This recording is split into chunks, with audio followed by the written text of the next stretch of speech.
that spring break vlog you posted on Zigazoo. Oh, and turn that off for now.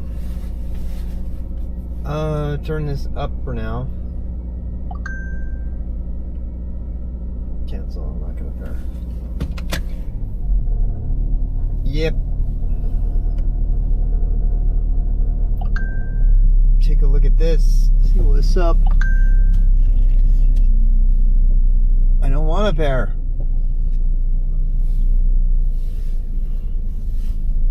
Do you want to pair with the Subaru? No. I'm trying something different. Stop asking me if you want a pair. I don't want a pair. No, I don't. I don't want to pair my Bluetooth with you, so there. Are you guys there? I assume you are. Kind of a warm day. I'm overdressed for it, but probably going to be past the dark. Wrong scene. What scene are we watching? Stop trying to pair.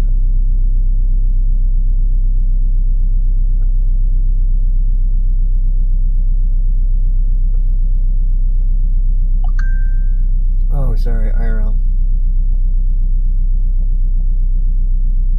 Thank you for the reminder. I was like, what?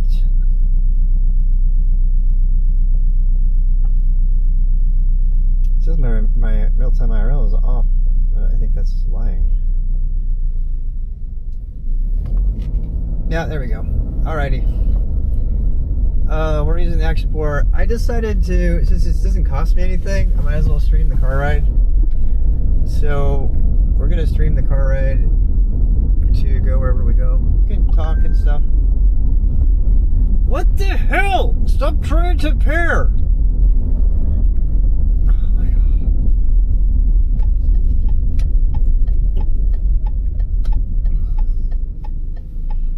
Watch Rob yell at drivers. I know. Are you guys tilted? It feels like you're tilted. I can make you also higher. How about that? How's that? Is that better? Make you feel not so short? We need to get good with the car driving thing because we're going to drive to Linville Gorge. Stop trying to pick up. Oh my god.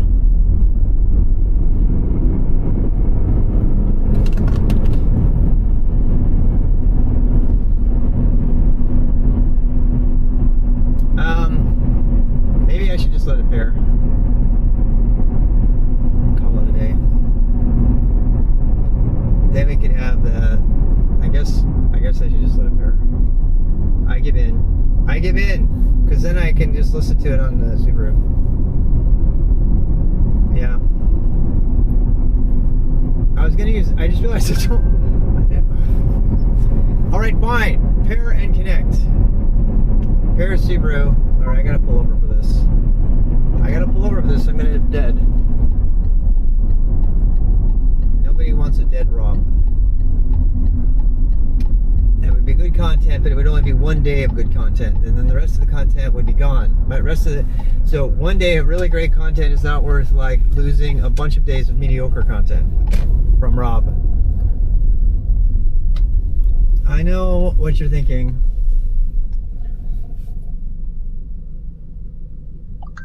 Okay, fine. Select device. Pixel 6. Connect all. Allow access to context and color history. Fine. Pair. Did everyone use the bathroom? Phone is connected. Oh, we can't play. No! No music! We can't play the music. Unless we throw away the VOD. We're streaming to YouTube now, so we gotta be careful about that music. Yeah. I'll just, you know what? I have an idea.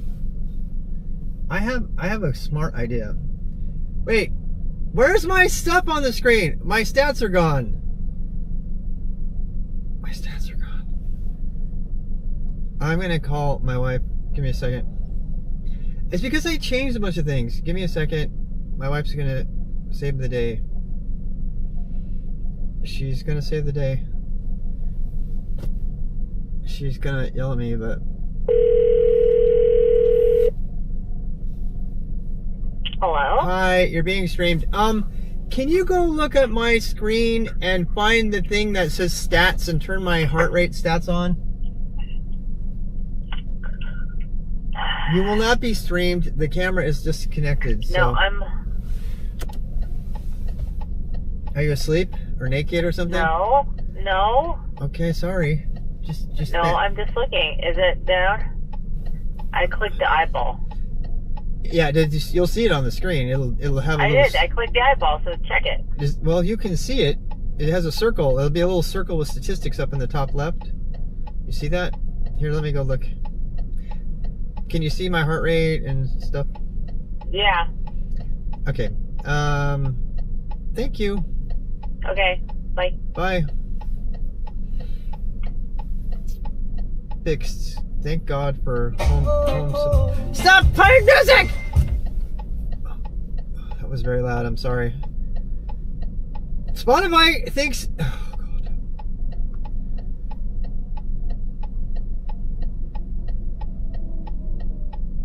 I mean, it's got all my contacts in there too. I don't want anyone to see my contacts. Why is that on there? Audio.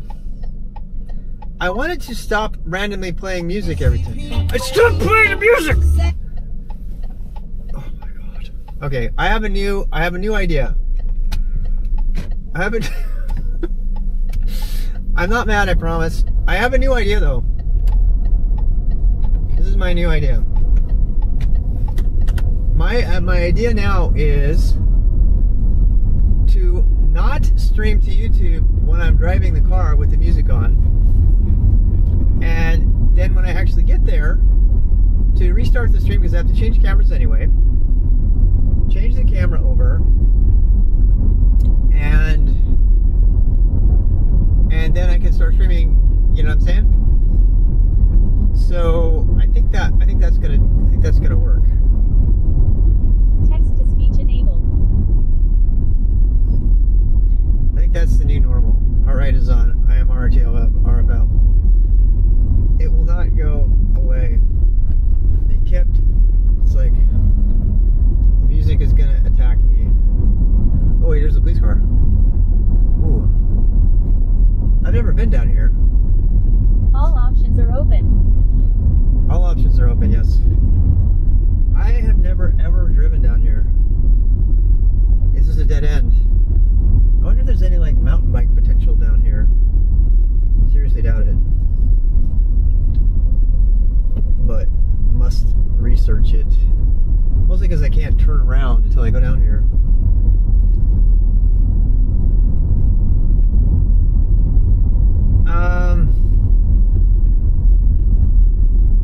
Yeah, look at that. There's like a gated community that separates.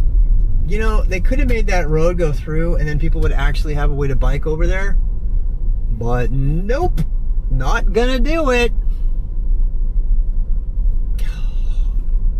So freaking sad. So freaking sad. Very sad.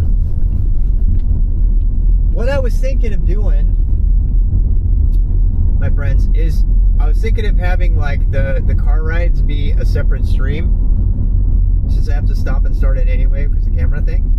And then what I could do is I could just tap the button for YouTube and make sure YouTube is not on when I'm streaming in the car. And then if I'm listening to music in the car, it's not that big a deal. You know? I mean, what's a car trip like without being able to listen to music on the car, you know, in the car.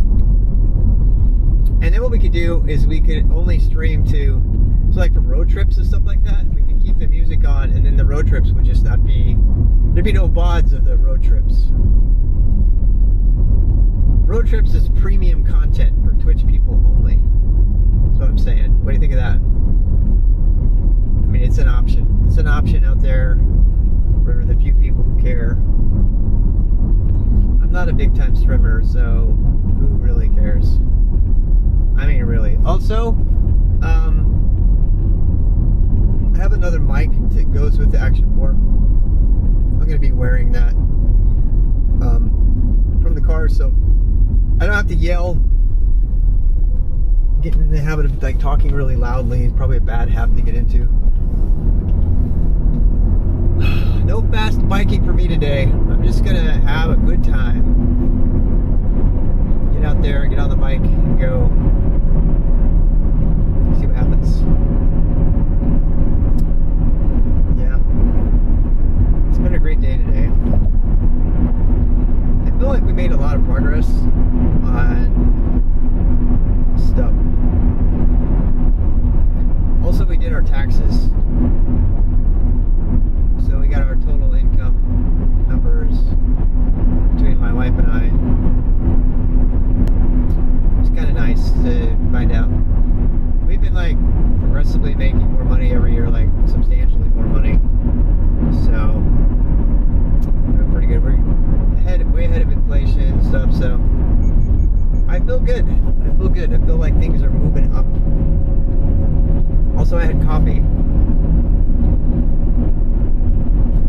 Yeah. Coffee is kind of an upper. Do I have enough money to eat out 40 bucks a day? No. God, I wish I did. Imagine if you spent like, let's say you spent 30 bucks a day eating out. 30 times 30 days. That's very complicated math. $900 a month. Almost $1,000 a month on food just for eating out. Think about that. Pretty crazy. Most people, a lot of people, a lot of working people, they spend at least 30 bucks a day on food. I plead the fifth. I was gonna say. Some of you like single tech worker people, yeah, I'm looking at you. I'm not blaming you. I would do it. I would totally do it too. Call DoorDash, go out and eat something else. Like if I didn't, you know, it saves you a lot of time too, though. It takes time to prepare food, you know. This is the thing. My family, especially my Mr. Guest, he keeps telling me. But I don't drive, so no car expenses. Yeah. No, oh God, if you had no car expenses, oh God, it's so much extra money. But like they keep telling me to do HelloFresh, and I'm like, who is HelloFresh designed for? I'm not against it, but like, who is it designed for? It's Time is money. Time is money. I agree, One Shot Tequila. I totally agree. Thank you. Welcome, by the way. Throw it in the crock pot and take it out 8 to 10 hours later. Yeah, so I guess that's the thing. I don't understand where HelloFresh. I think HelloFresh is designed for people who have time and money, who want to like learn how to cook or something and need help.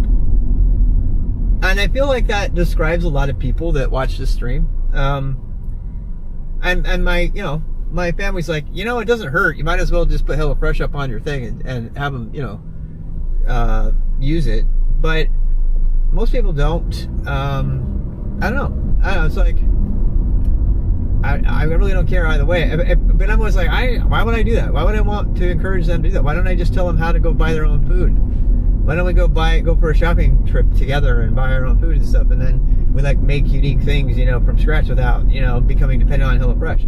My problem is this is why I don't ever get like ridiculously wealthy, is because I'm like, I can't, in good conscience, I can't. All you need is Insure Plus. Insure Plus, exactly. I would love to be a sponsor for Insure. I think that would be hilarious. I keep saying this, but I'm gonna follow through on this. Yeah, maybe I should wait until I hit 60. Yeah. I was saying my demographic is old people. Or old at heart. How about that? No. I'm small-time streamer. Small-time streamer. I'm never going to be big-time. I don't have what it takes to be big-time. I need to stop saying that. I'm going to be a big-time streamer. I'm going to have another 40 another 20,000 followers. Oh, nice car. I'm going to have 20,000 followers in another year. I have to start manifesting success, people. I'm going to sell 20,000 copies of my book within the next 3 years. All right, positive Big affirmations. time old timer. Positive affirmations. Positive affirmations. I like me. I'm smart enough. I'm good enough. And gosh dang it, people like me. Stuart Smalley, 1998. He then went on to become a senator who was shamed out of his being in the Senate for posting a picture with him pretending to make out with a military woman. Very tame, and yet he was still shamed out of becoming a senator, and yet we have other politicians who are totally like, whatever the hell, I don't care, grab him by the pussy and make me president, goddammit. I can't believe that. One senator takes one picture with a military woman that they were both consenting. They both consented to do that picture together, but rather than like have to go just for the sake of appearances and to set a good example, he steps down as senator and says, "No, people feel like I need to become a senator. I'm no longer going to be a senator." And so Stuart Smalley, one of the best senators we ever had, steps down as senator because, you know, proprietariness. Meanwhile, we have Miss Show the Dick Pic. Show us the dick pics. Show us the dick pics. Who has no qualms doing that. Why am I in the express lane? Get me out of the express lane now. It's a big time tech streamer. Aren't Gen Z jokers and porn streamers the only big time, big dollar streamers? Big time, big dollar streamers. The porn streamers, and there's him. I mean, to be fair, I've only been streaming for 4 years. Big money old time. And, you know, 90% of the people on Twitch are not on Twitch. One of the reasons I wanted to get rid of the music is because I feel like eventually if the YouTube algorithm would like bless me, that I might be able to reach more people through YouTube. But my desire to have lots of people see what we do is less motivated, honest to God, it's less motivated by how much money can I make and more motivated by, you know, how many people can I help get good jobs so that they can, you know, not buy a car and get DoorDash every day. Wink, wink. You know, because I think that would be great to have the option to be able to do that if you wanted to. Not everybody has that kind of option, and that's what tech does. Tech gives you options. You know, it gives you options. You know, a lot of these rich people, they are rich because they know somebody or somebody gave them money or whatever.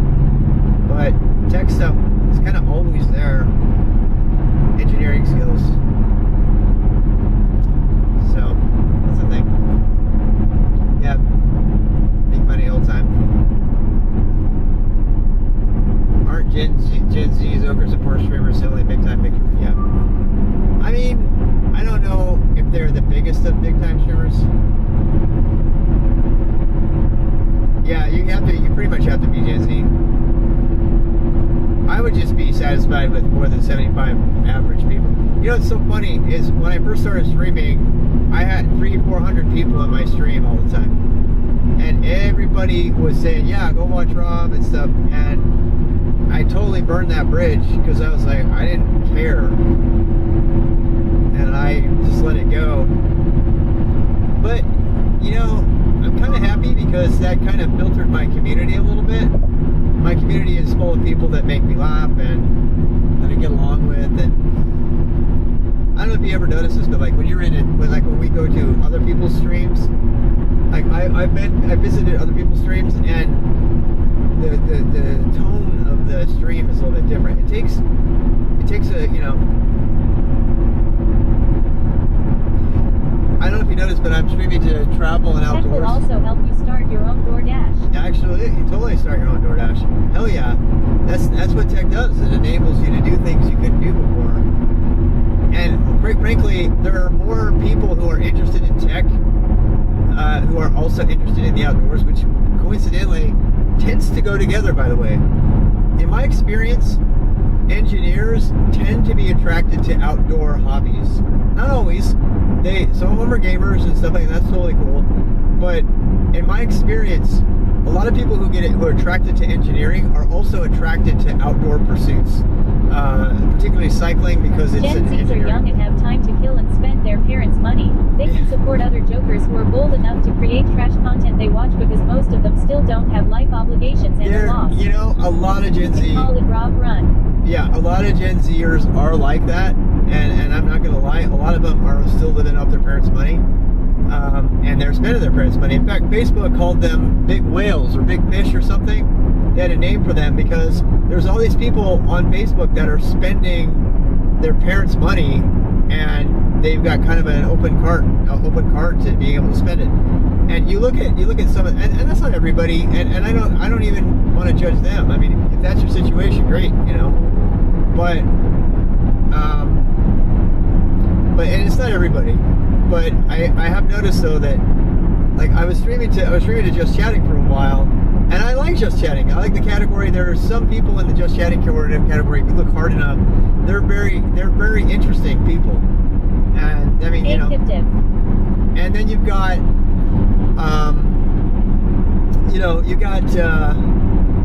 but I've noticed that the travel and outdoor category, I tend to hit it off better with the people in that category, even if it's a very small category. I'm hoping that's true for Rob and Run. Yeah, Rob and Run. I hope it's true in the makers category too. There's just sort of a different crowd there, just a different vibe.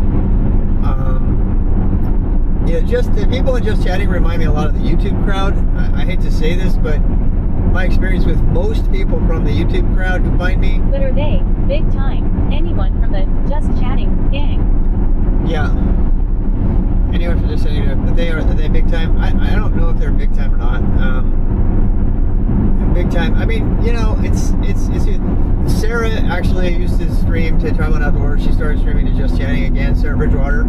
She's doing the UK trip right now, and she's like salt of the earth. She's like an amazing human being, in my opinion. I mean, I really like her a lot. She and Hitch Trevor, they're good. I mean, they're good people. They're good down to earth people, sort of people, who tend to have a lot of money somehow. I don't know how, but yeah, she seems great. She's great. I mean, I do think that she and Trevor are not spending money that they've earned through work. But that's not to me to judge. You know, some people are born into situations where they've got money to be able to go traveling and just pick up and go to the UK whenever they want. Not everybody can do that at that age in particular. So, but I don't think she'll be making big dollar via Twitch like that. No, she won't. I mean, but see, the thing is cool. I wish I knew a little bit more. I wish some of the streamers were a little bit more forthcoming about how they're making their streams work. But that's, you know, that's their personal business. So it's none of my business. But it would kind of make it interesting, because I have a feeling, like everybody knows that I finance my own stream completely. I get something like $300 a month nowadays through the stream, and we just did the math. So at about $210 through GitHub. I used to be getting something like $400 or $500 through GitHub, and about $400 through Twitch, and that's per month. And that, you know, that pays my modem costs and eating out, and gas. But what I would be interested to know is how some of the streamers like Sarah, and this is none of my business again, how they make ends meet, because they obviously can't pay for their cost of living through their stream. Nobody can. Even the full-time streamers like Jay Streesy and Rob CD, they've been very open about the fact that they cannot support. They have to move. Like, you know, Jay moved to, you know, I think it's in Thailand, because they can't live on the money that they make from streaming. It's just not enough money.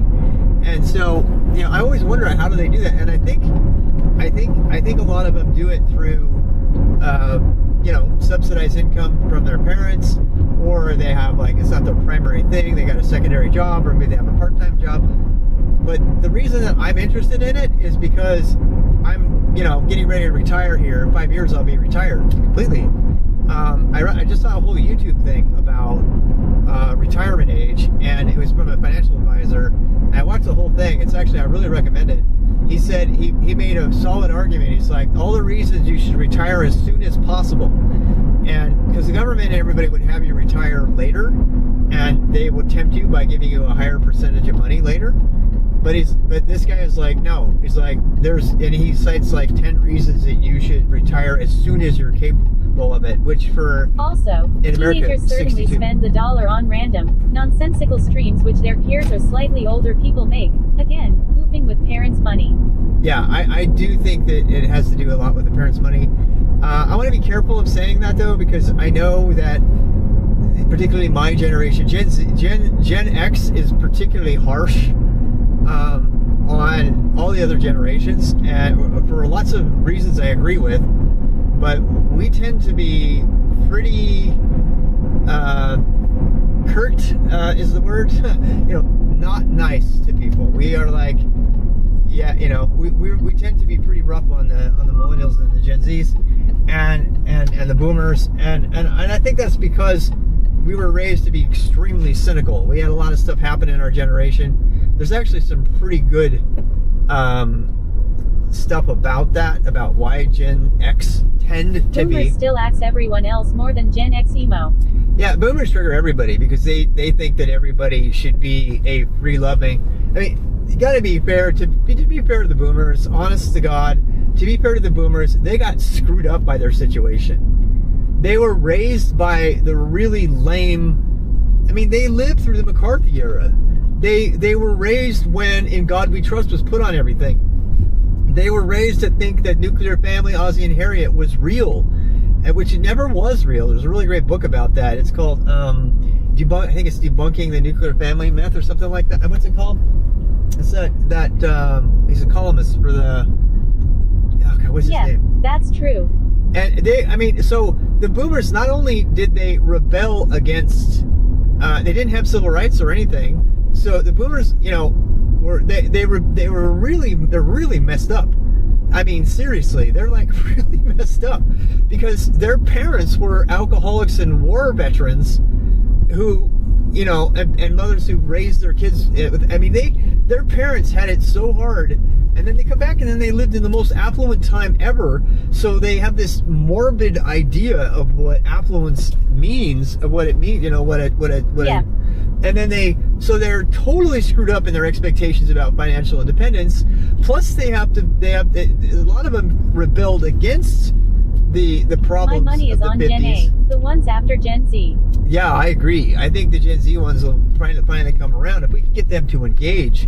I think we're starting to see that, though. I think even in the Zoomers and the Millennials, frankly, the ones that are starting to re-engage with the political process, I feel like there's some of them that still sort of have hope in the process, and I do think that they're gonna do well. I do have hope for the future, but the boomers, considering everything they had to go through, and then all the drugs they did, and they were just so freaking confused.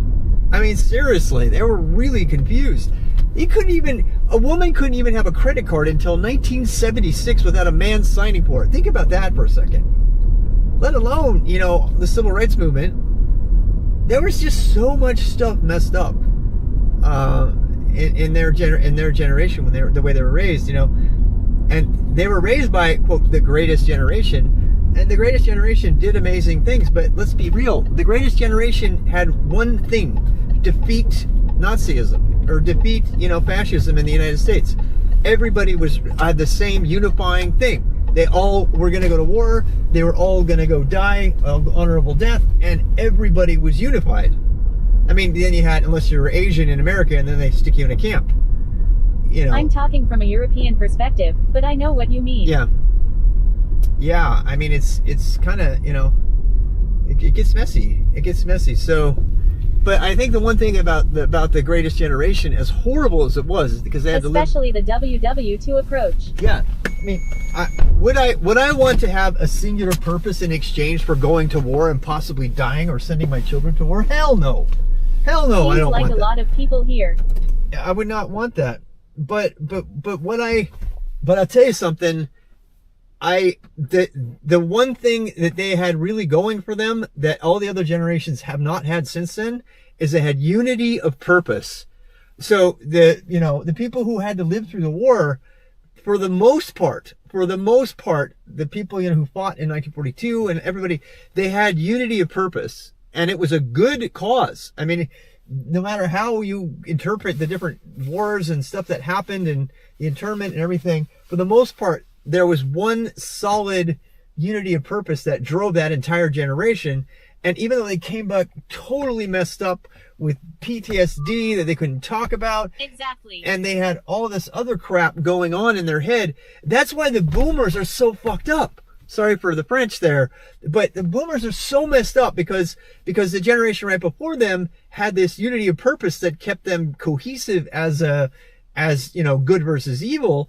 But then they would go, then they would come home and they'd become alcoholics, and you get death of a salesman kind of stuff going on. And then, and then you get the, you got the whole entire, I hope that World War III doesn't happen. I remain optimistic. And so, so they had all the other stuff to deal with. So the boomers, the boomer kids were raised a lot of times without a father in the house at all.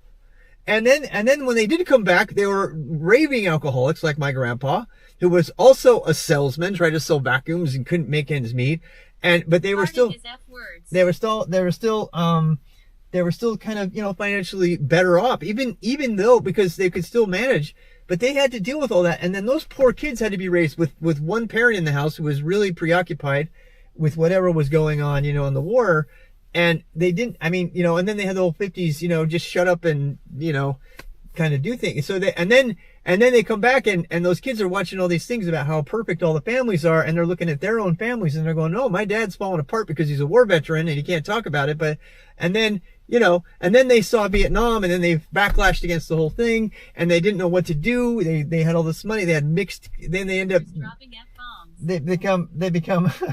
they become like these heroes, they're like, I can't question what they're doing. And then they started up going to Woodstock and being hippies and stuff. And then they would end up becoming lawyers in the end, because they're like, I'm going to play by the system. I'm going to make money anyway. And then, so they were they're just messed up. They're just messed up. And then they had lots of kids. And then we see, our generation. So the thing that's really crazy is that they, anyway, it doesn't make you wonder though, if one of the reasons that Gen X was so latchkey was because that generation had gone so far without, that whole idea of like Gen X being thrown outside and say, go play outside. I wonder if that's because our parents had fathers that weren't even there. They were in the war. And so they had to, and the moms were, I hate to say it, in the 50s, in the 40s, they were busy doing other stuff and trying to run the whole family, sometimes trying to make ends meet or work or whatever. And so we were the first, the boomers themselves were probably some of the first people who didn't have a lot of hand-holding when they were getting raised. So then when they raised their own kids, they're like, just go outside and do something. And they just kind of detached, and Gen X was the first, we were the first like real latchkey kids, like go take care of yourself. I'm too busy to work. I don't know. It's just interesting. It's interesting to see how the stuff goes down. Using music as a means of therapy, Rob. I personally would be alive if I had been music. I love music. I think music is great therapy. Yeah. So anyway, it's just interesting stuff. I like thinking about all that stuff. All right, let's go get on the bike. I'm going to change cameras, and it'll take me just a little while, but I'm going to go ahead and drop the stream. I'll be right back. An amazing idea. I think Woodstock was an amazing idea. Did you see what they did happen when they tried it in the latter generation, though? Boy, you want to be terrified. It did not work. Let's just put it that way. No, it did not at all. Alright, I'm going to change cameras. I don't know if this is going to work. Bye, all. Good night from Europe. Have a nice night.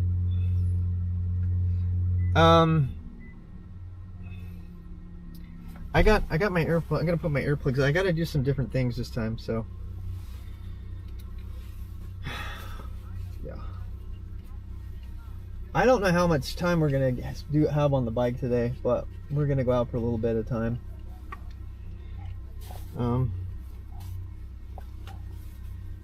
Well, meaning I need to do some stuff. You guys still there? Here, I'll do this. Some of this stuff I can do while we're here.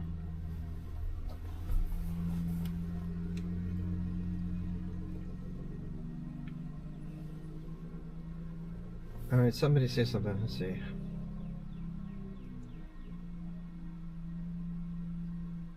Oh, hey, yeah, I can hear it now. Good. I get back to get ice cream back. Yeah. I'm just testing. All right, so a couple things I need to do first. See this helmet here. I'm gonna put my my sound blockers on. I'm gonna try out. So I have these wind blocks, these wind blocksy things. We're gonna try these and see if they work.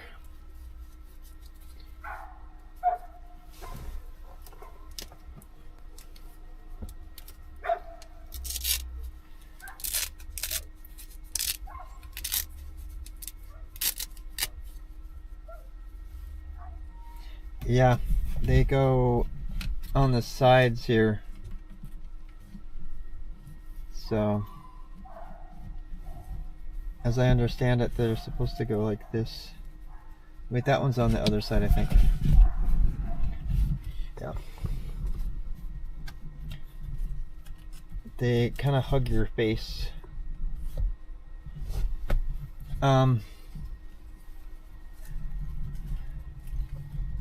Yeah. Let's see here. These ones are different than the cat ones that I had, so these ought to be interesting. They hug your face. Yeah. But the idea is that they block the wind. See? Yeah. I feel like that's on the wrong side though. I don't know. Even if we don't get much time on the bike end, I kind of just wanted to get out. I really liked today's stream though. I thought it was fun. I feel like we made a lot of progress. I don't know why.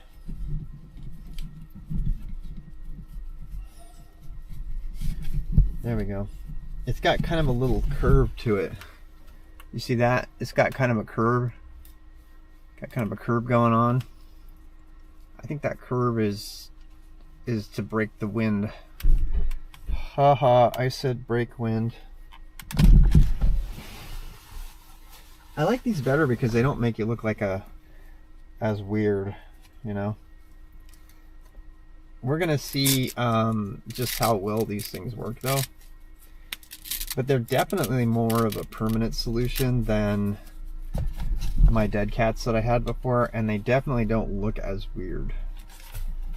They look not nearly as freaky. You know what I mean? So, we're gonna try them out. I'm glad I got the long ones. They have long ones and short ones, and I got the long ones. Kind of glad I did. I know, like, so the idea is that this blocks it creates some wind flow over the top of your ears that pushes the wind noise away from your ears. That's the whole idea. So I don't know if it's actually going to work, but we're going to try it. It's actually pretty warm out, but I did bring a hair wrap.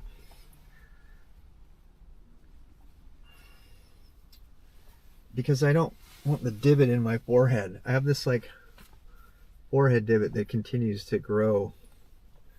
It's kind of annoying. So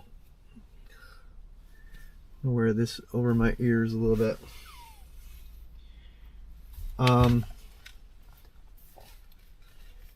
Yeah.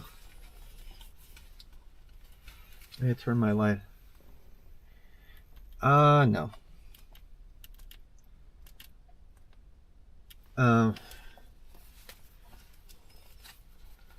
No. These things are definitely affecting the fit of the helmet though. I'm gonna have to pull them down a little bit more. So, yeah. Rob reviews new crazy bike crap. I know, imagine.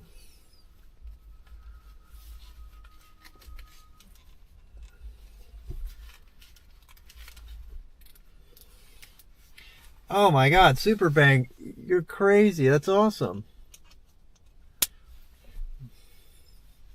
That is freaking awesome.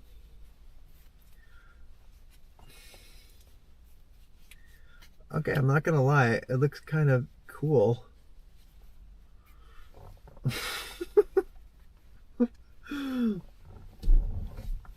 I look like a dad. Okay, dad biker. Dad bikers beware.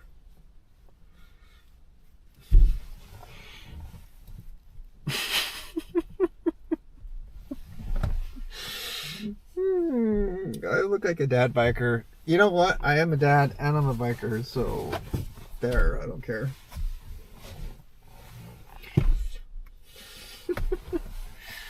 Alright, we're changing cameras. Let's see how fast I can do this, huh? Let's see how fast we can change the camera. This is a tricky one. This is a tricky one, so give me a second here.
All right. See how well we can do here.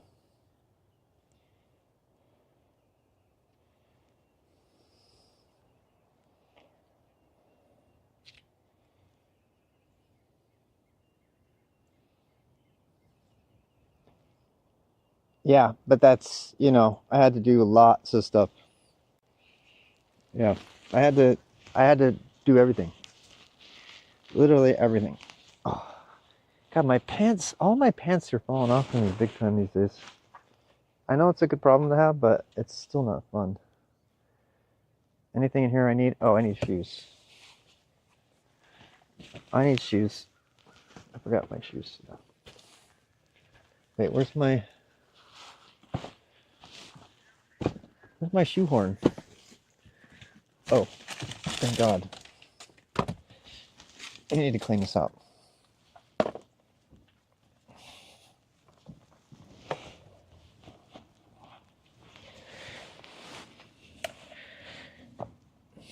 I love the shoehorn, can I just say?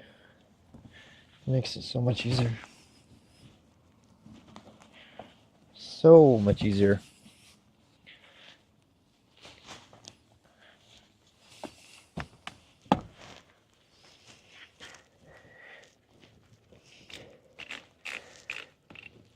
Not just because I'm an old guy.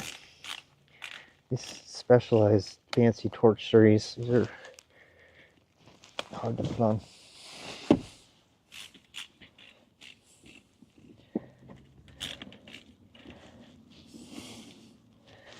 All right. I got the water. I gotta reorganize my gear here.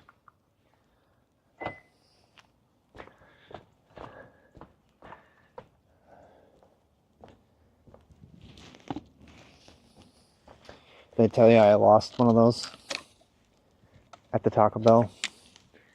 Yeah, I put it on top of the van and of the car and drove away. Like an idiot. I'm not proud. So I know better than that, but I did it anyway.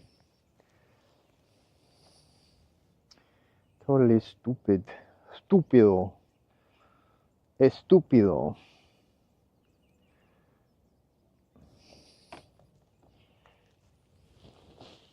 Germany, we love Germany. My wife is German, you know. First generation. Yep, we love Germany. I do, I really do. In fact, my wife had the American German ambassador at her art show on Christmas, the week of Christmas. Very proud of that. Yeah, she had the German ambassador to the U.S. came to her thing, and then he hired her to run the McCall Center to do an entire event because of my wife's thing. Someone do exclamation point Doris, so our German friend can go see my. She's got art. I can't. No, I want to. I really wish I could. I speak Russian and French, but I don't speak any German. My wife speaks it, but she speaks a dialect that is kind of hard. She's been trying to get her German better too. We've both been trying to do that. She's got an art show in Germany. I'm sorry, in Austria right now. Go Dutch. I mean, Dutch is not bad for sure. I've thought about it. Definitely thought about that. But yeah, it's a tough one. I mean, I kind of want to learn an Asian language too. You know, Portuguese and Spanish are on my list. I actually really want to live in Portugal for a while since it's got such great cycling. So does Germany, though. So, so many great places to live. I gotta get healthy so I can live a long time in all these awesome places. How's the sound coming through? Are you guys getting stereo sound? I'm gonna take off.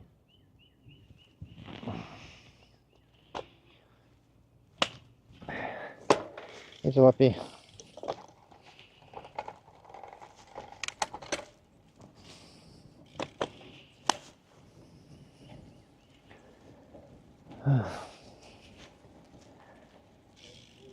Stereo. All right, just checking. Let me fix the camera. Boy, this really does affect the wind noise. It's much better. Yeah.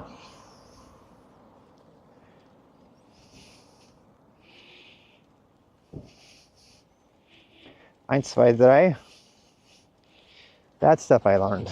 I mean, who hasn't learned that? Yeah. So, okay, so I'm experiencing some wind noise, but it is, yes, the wind noise is, I've definitely got wind noise, but it's not nearly the same as it used to be. Yeah. Yeah, my last name, Mulstein, is apparently millstone, right? My ancestors come from, mostly from Swiss Germany, I think.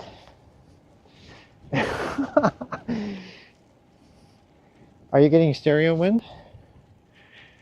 Wait, you're not supposed to be getting any wind. Yep. Are you getting wind for sure? You guys should be getting, what I need to know is if you're getting the sound reduced. Are you getting noise reduction or no? Those of you who've been watching my stream for, so, but is it the same as the other streams? Oh my God. I think noise reduction, what I'm trying to figure out is whether noise reduction gets automatically added or not. You know? Like right now is really windy to me.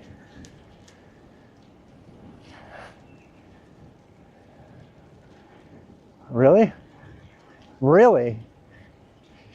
Did not know that.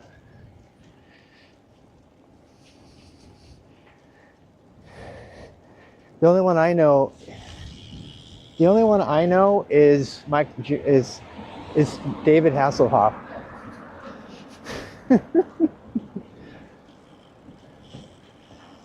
Well, yeah. Well, that's what we want. We don't want really loud wind, but a little bit of wind is fine depending on how fast we're going. It's so weird to be on the road bike after being on the mountain bike the last 3 times. I'm not gonna lie, it feels totally different. Yeah. Just making sure I have my water. Got my money, my water. Are my pockets all closed? Okay. So I don't dump my wallet out in the middle of the road again.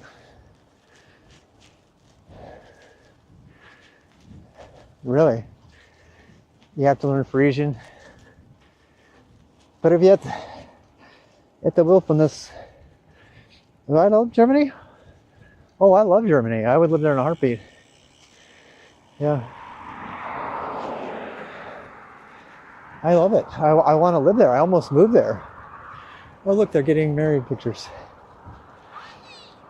I almost moved to Germany to study under Ron Steiner.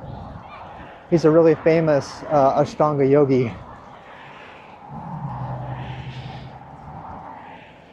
I know. Just the free healthcare alone would be awesome to live in Germany. Agreed. This is totally working, by the way. Having these, yeah, even if somebody else runs you over. Interesting. I can't tell you what a great thing these headphones are. That was a great decision.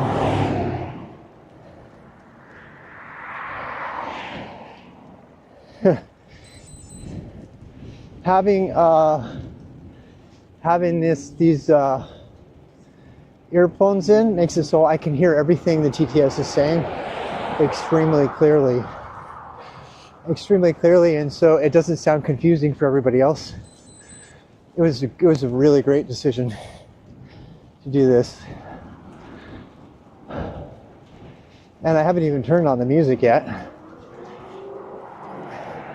Does somebody want to try a sticker? I almost don't. Where I haven't ever been to Germany. Hey, Kay, for one.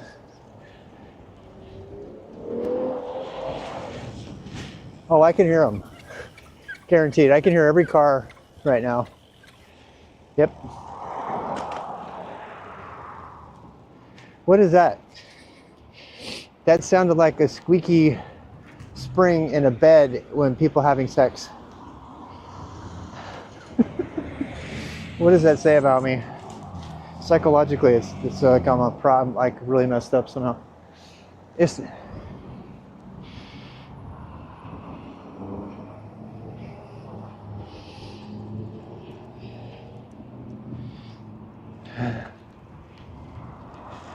yeah, I'm not.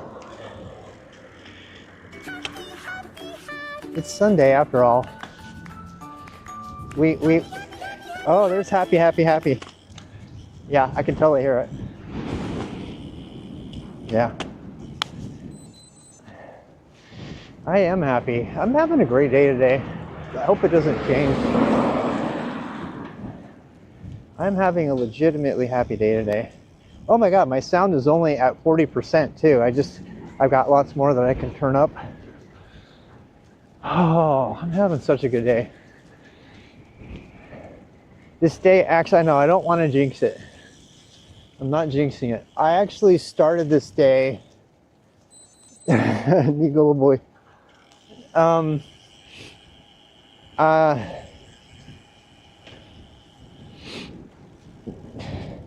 No, but everybody's been telling me I should start carrying one.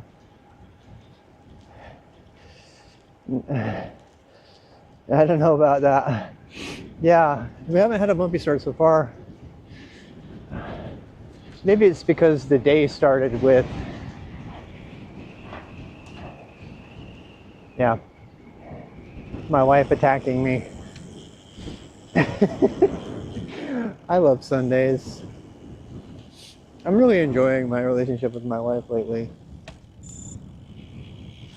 My wife has been available a lot more since the gallery stuff.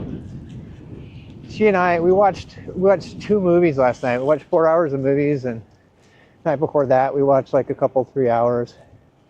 I think that might be one of the reasons I'm so happy is that, you know, I love having time with her, and she's been really busy before. So it's been great. We've had a lot of time together, and we still annoy each other, but, you know, and we just went through our taxes today, and hey, hi. And, you know, I think it should be pretty windy right now, by the way, everybody, because it's pretty windy for me too. Yeah, I know. We talked about this a lot, actually. Stop signs in America, depending on where you are kind of suggestions for bikers. The law says you're supposed to stop, but it depends on where you are. Some people make flagrantly abuse it, even when there's cars. And we actually watched a video of some people doing that the other day.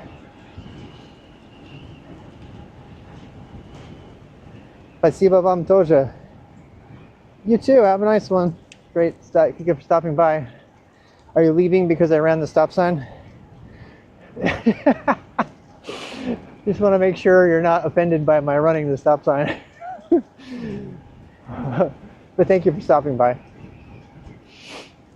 Yeah, we're going to be out here biking all over the place. Greetings from Germany. We love Germany. Oh no, he ran a stop sign. You wouldn't want to watch Terry B in New York then, I'll tell you that. Yeah. We were, they call it German police. You should go watch Terry B. You should go watch the Monster Alley Cat race with the Mike Messengers and the bike. It's so different. Да, запрещаешь ходить. Да, ну. Что? Мало законов. I mean, there are законы. but it was science.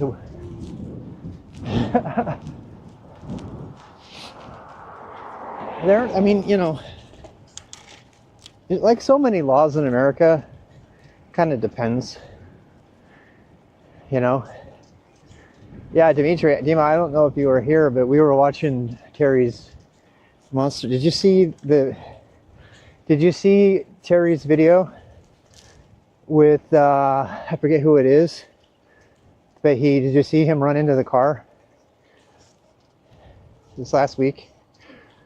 We watched the whole video of the alley cat competition.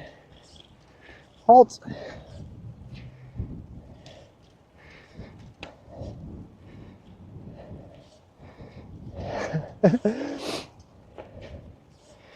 Where are you there? Wow. He didn't live stream that, did he? Did he also live stream it? Or you're talking about the premiere?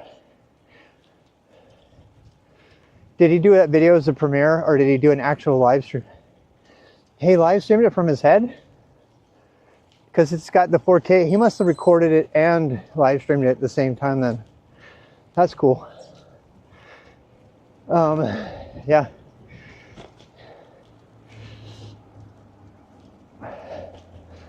Yeah, I don't think he published the live version. We watched the whole thing, but oh, he did chest mount live stream. Oh, cool. Cool. Really cool. I would love to see that position from the chest mount. I mean, we watched the whole thing and I love it so much, but I was also really conflicted. I was having all kinds of weird emotional, because I'm like, I don't know, I'm conflicted about it, you know?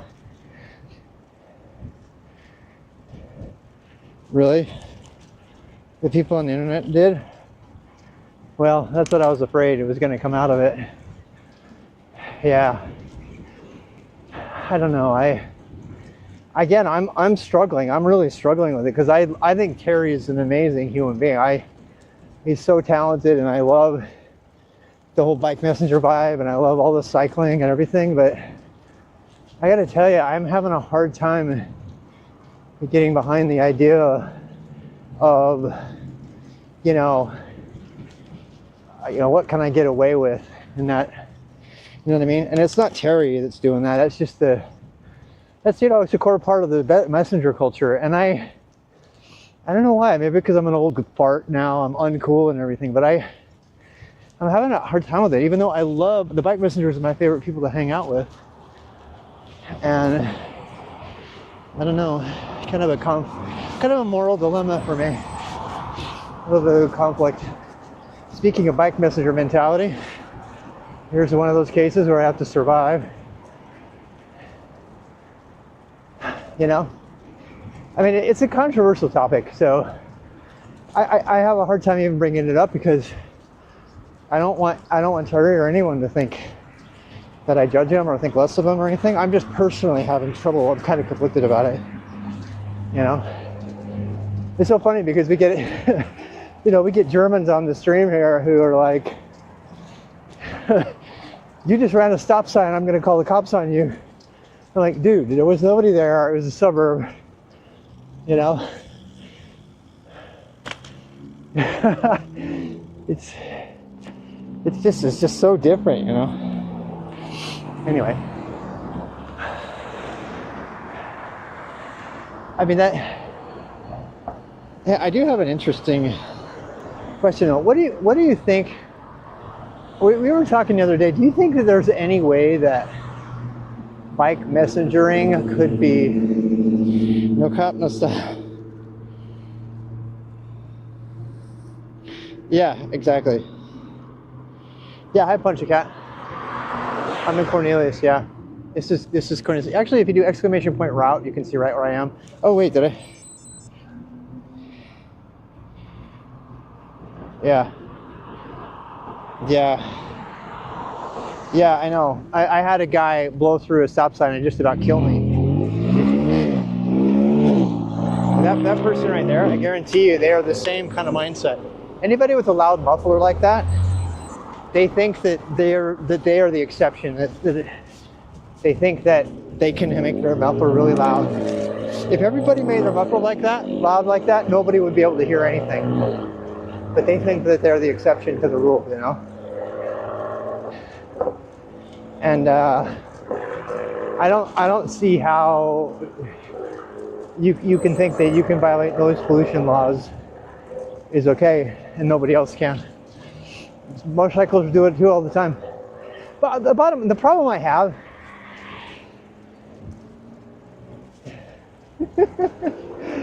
yeah, people say that all the time, and I don't buy it. Anytime you're doing something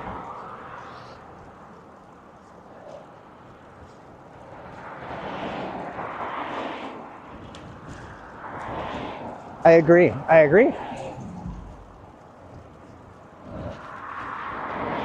Dude, I rode motorcycle for like 6 years. I get it. Loud pipes save lives is one of the biggest lies ever. I don't buy it. And I was a motorcyclist with relatively loud pipes for like at least 5 years. My dad says the same thing. I mean, I still like you. I'm just disagreeing, that's all. I don't think people should get... I don't think that in general, I don't think that people should get comfortable saying if they do something.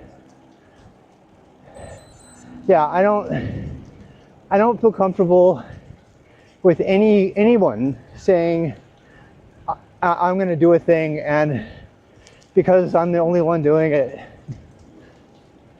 yeah, people are paying attention or paying attention. Yeah. So again, I don't want anybody to feel attacked here. I don't, you know, I'm just talking here. Mostly I'm just sharing my own. Yeah, I know. People say that about hubs all the time. I hate loud hubs. But loud hubs definitely, loud hubs in a peloton, loud hubs definitely save lives when you're in the peloton, because when the guy in front of you stops pedaling, you immediately hear that they're not pedaling. It's the equivalent of braking, and nobody brakes in a peloton unless they're really stupid. So when somebody starts to coast in a peloton, if you don't hear that, that's a big deal. You know? Hi, Cyber Centurion, how are you? Yeah. Yeah, but the problem is I don't think the solution to the problem is, I mean, it might fix the problem for one person one time, but I wish we would look at other solutions, you know? I'm completely for loud hubs on Peloton race bikes, but I don't want loud hubs when I go out into the wilderness, you know, because I don't want to be annoyed by all the loud noise coming from my bike. It's a different kind of thing, you know. But yeah, I got no judgment for loud hubs in the Peloton. And in general, motors. Yeah, but see that when you say wear bright clothing, that kind of thing. That kind of thing. It's also everybody should wear a helmet when a cyclist gets hit. It's always the victim shaming. It's like, you forgot to wear a helmet. You weren't looking for the cars. Nobody ever asks what the car was doing. And that is a pretty common critique of car drivers that cyclists have. And I think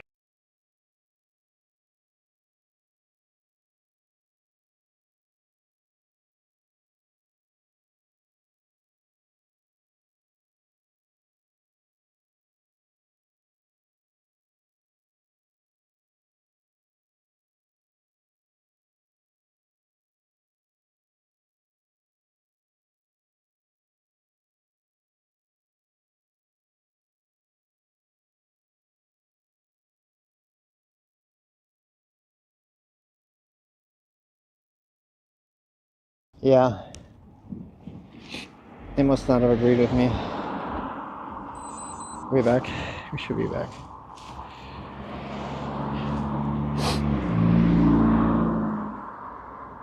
Are we back? Okay. Sorry about that. That was a cable. Yep. Eat dinner, Dima. Good to see you. Good to see you. I like having conversations about this stuff, even if it's a little bit controversial.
You back? Okay. Yeah. Yeah, it's cable stuff. All right. We've really got to figure out a way to secure the cable connection to the Pocket 3. That's the cable connection that comes undone every time. So, I mean, I have tape on it, but we might need to think about something else there.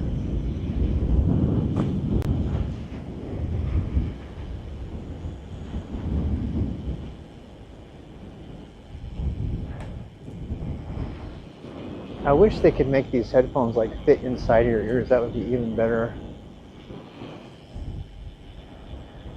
These headphones.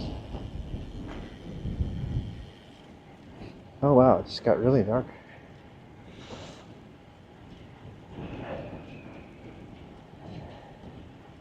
Oh, that would be so great. Yeah. I mean, they could do it. There's a million things they could do to make it work, but you don't have any of that, obviously, right now.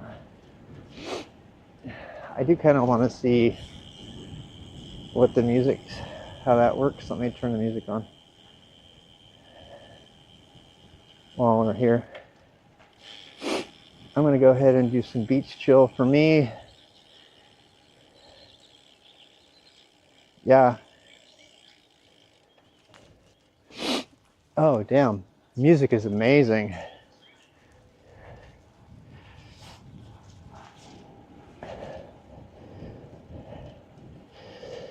Can someone try song, exclamation point song, or music?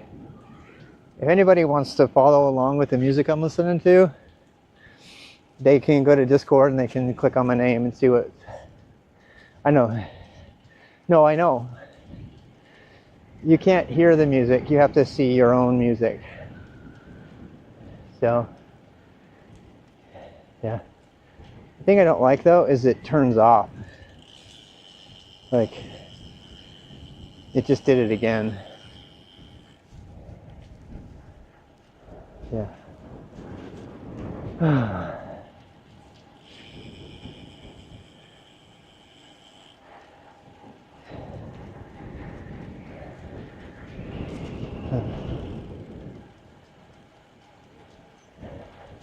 Princess. Must be Easter pictures. Yay.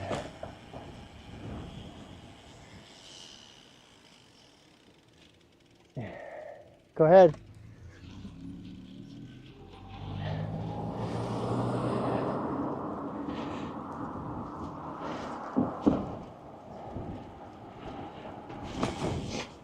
If you do exclamation point song, you should be able to see the song I'm listening to. I wish there was a way to eliminate the play in the cable where it connects. That would be so cool. Anyway. Thank you. Yep, that's the song that's on right now.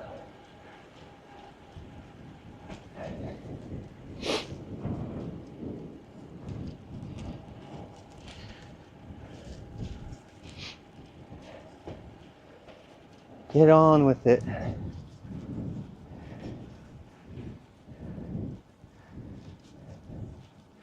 I hope the YouTube media doesn't play. Turn that off.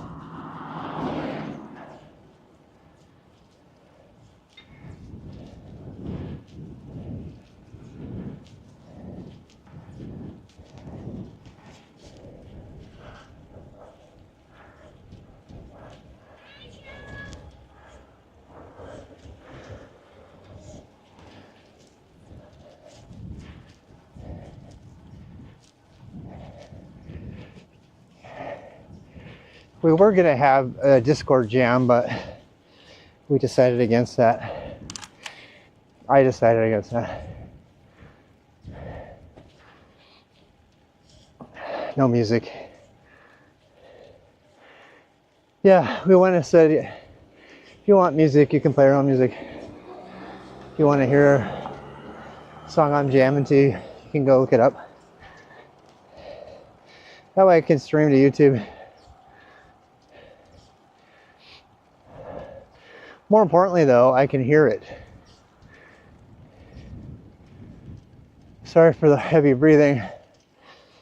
The hard part, though, is if my bike starts making bike noises, I need you to tell me, because I can't hear the bike noises. Hey, Sam, how are you? How you doing?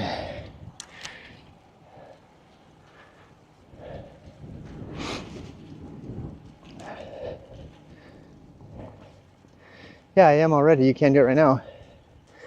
It's already there. I know. I hate that it's out of sync.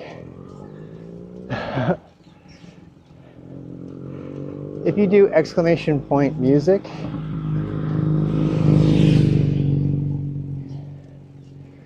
oh really? Okay. So yeah. Remind me to change my equalizer settings on Spotify. It's way too bassy. The headphones are weather. I don't think we have a weather thing yet. Mukul, I don't think we have a weather thing yet. Ascertainment was working on one.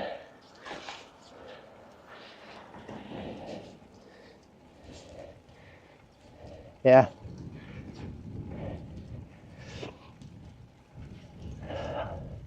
I have to really focus on not breathing loud, because I know you guys are into hearing me breathe.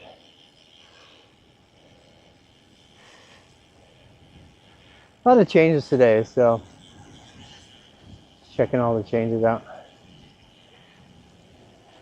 We're in the town of Davidson.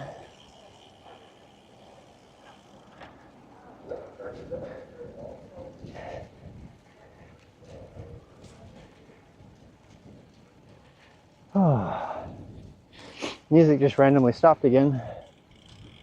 It's the strangest thing. It's a Spotify bug. It's got to be a Spotify bug. Like, why? Why are you stopping randomly?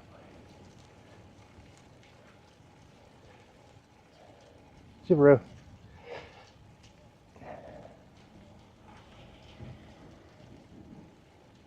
I don't think it's because the Spotify is competing with the TTS. I don't think that's it. Because they worked together before. Stopify is what it feels.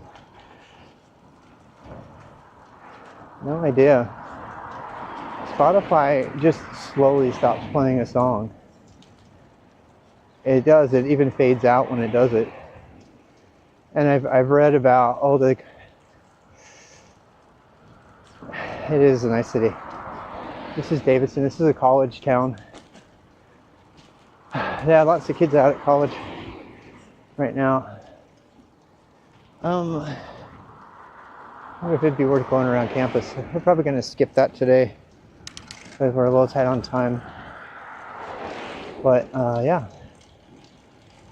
really nice college campus.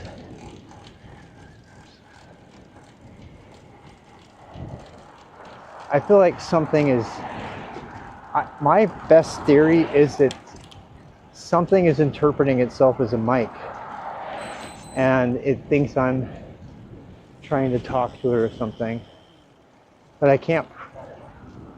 Spring Break Madness, is that this week? It is, right? Did anybody think it's weird that spring break is the same week as Easter?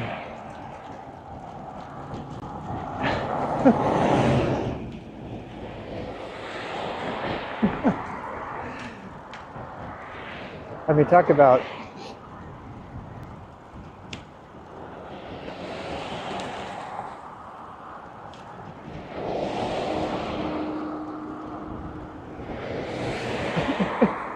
I wish you could hear the TTS on that. It's so specific. It's kind of nice, actually.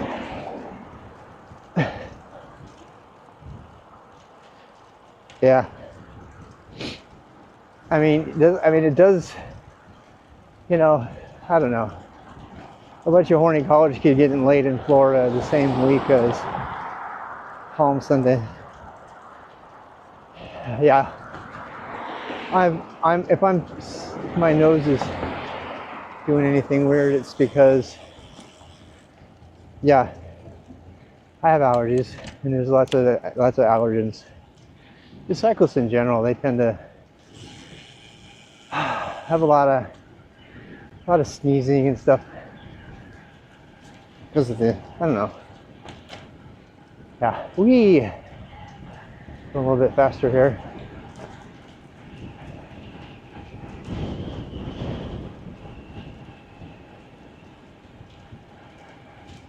What a great day. Great day today.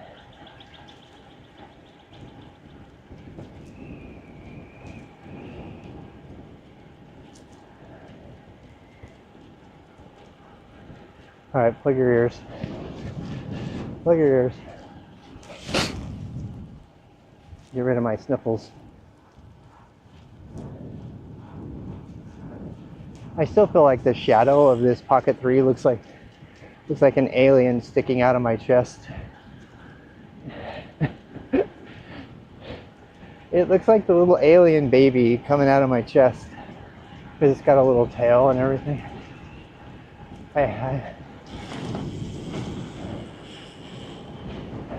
Shouldn't be on the screen.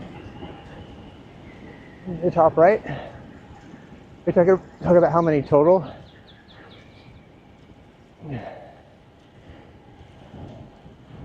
Yeah, speed should be in the top. Should be anyway. Oh, I did mountain bike on accident when I started today. I'm just noticing. Have to change that. Yeah, kilometers per hour should be in the top right. If it's not working, please let me know. It should be on the screen. Yep. Yeah, I am. Yep. I have one more month. Almost exactly. No, that's not true. I have 2 more months almost exactly. It's on May 20th. It's a Monday. It's on a Monday. I don't think I'm gonna drive it first. I think I'm gonna just go for it. But we'll see. I thought about driving the route first. Test everything out.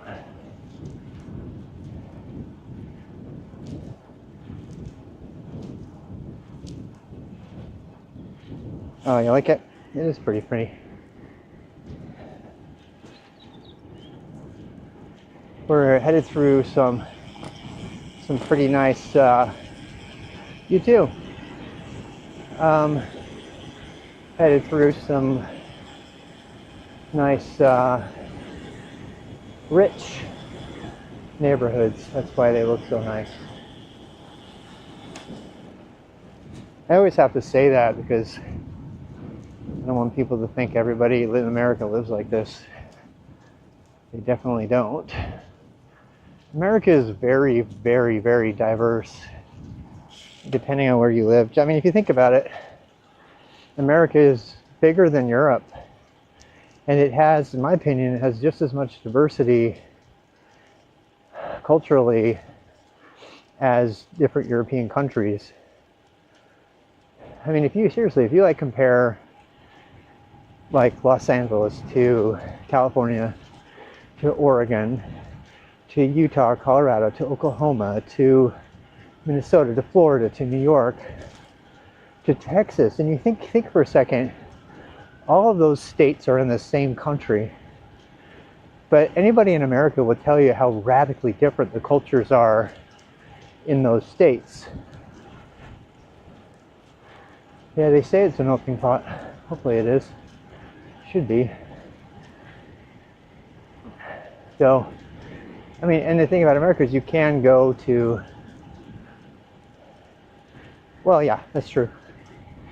Yeah, if you count the Russian populated areas, I suppose too. Yeah. But it, you know, the crazy thing is that a large percentage of the population is just as remote. I'm sorry, not population, landmass. In the middle, if you look at population distribution, if you look at the middle of America, the population density is crazy. It's like unpopulated, practically unpopulated, almost like Siberia in density. North Carolina is definitely one of my favorite states to have lived in. We moved here by choice, having looked at a lot of different areas. The reason we moved to North Carolina back when I was married to my first wife, Alicia, was because of the, you know, southern values, honestly, and the temperature. There was basically Oregon green, but without the Oregon rain. Oregon is absolutely beautiful, and we live there, but Oregon is extremely rainy, so you can't really do anything even though it's so beautiful. And one of the things I like about North Carolina is it's just as green. It's full of wildlife, forest animals, and all that stuff. But it's also relatively clear. You know, it gets really hot in August, but other than that, it's worth it. And you have the beach. In Oregon, we used to go to the beach all the time. We used to really love that. We'd drive down to the coast. If you ever get a chance to see Haystack Rock in Oregon, I cannot tell you enough to go do it. It's absolutely amazing. It's just absolutely beautiful. So, this area, that's what brought us here. The beauty and the weather, and what we perceive to be a very family-oriented culture. Well, North Carolina, we actually looked at that very closely. Hugo is the only hurricane to hit dead on North Carolina in most of our lifetimes. Hugo came straight over North Carolina, like Charlotte, which was really weird because North Carolina is pretty high up and inbound. Charlotte is anyway. You know, the Outer Banks, you're just asking to get wiped off the face of the earth if you're living out there when the hurricanes come. But North Carolina is high enough on this eastern seaboard. We did look at the eastern half, and we didn't want to do the eastern half, mostly because of hurricanes. Because the hurricanes, if they're going to hit, they destroy the eastern coast. And they have. We've had many, you know, eastern hurricane problems. So the most we've ever had here is just we get high winds and a bunch of rain, and that's it. We don't ever really get the full brunt of the hurricane here. We're kind of right on the edge of it. And we also don't have the really cold temperatures of, you know, Asheville, that area, you know. So it makes for just a nice place to live. I mean, Charlotte is perfect. Yeah, I know. Charlotte's kind of perfectly in between. You know, the mountains of Asheville are like 2 hours away. Absolutely. Yeah, we get tornado alerts here a lot, actually. Because of where we are, the warm fronts from the coast mix with the cold air coming off the mountains a lot right where we are. And so we do get pretty intense thunderstorms. Nothing like the monsoons in Tucson, Arizona when I lived there. That's insane. But we do get pretty serious thunderstorms here. And actually there's a couple streams of them. There's a clip of me taking refuge with a bunch of sports kids. And we were trying to you can go. Oh no, I would never do it. You know. There are people. Did you see there's another tornado movie coming up? Yeah. They're always making tornado movies in America. Because it's such a big deal, you know. I love Hawaii. I've been to Hawaii once. I went to Hawaii on vacation after school, high school. After I graduated. Sharknado 5. Really? Everybody loves their Sharknado, man. The two things people love to be afraid of, sharks and tornadoes. Let's put them together. Oh, I love that one too. The Bill Paxton one, I agree. Oh, I love that. It's so good. It's so sad that he passed on. I love him in the movie about the Mormon polygamist too. He's so good in the miniseries. Game over, dude!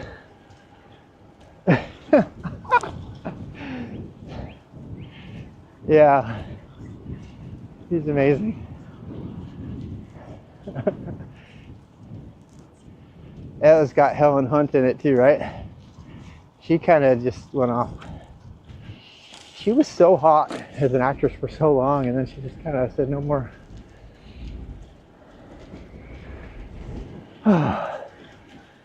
Such a good.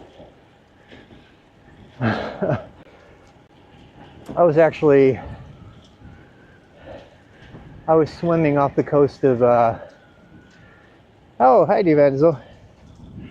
I was swimming off the coast of Oregon, and I swear to God, a shadow of a whale, an orca, came up right next to me. I had a wetsuit on. I was triathlon training, swimming horizontally on the beach coast by myself, which is just so stupid. And there was a huge black shadow kind of came up underneath me while I was swimming, and I made a straight line for the shore. And I was like, I'm never gonna go swim in open water again.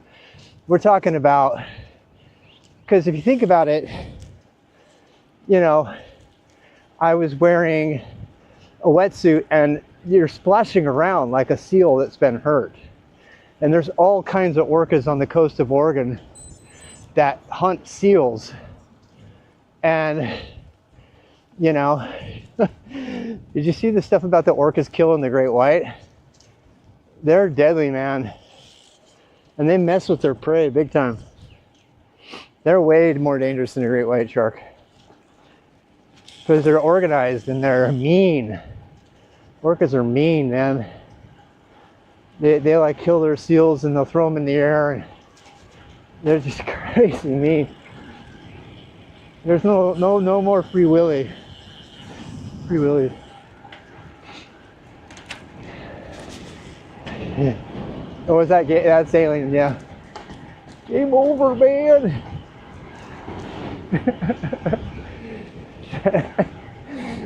Yeah, it's almost like a meme before we did memes. The game over thing. Paxton was such a fun actor.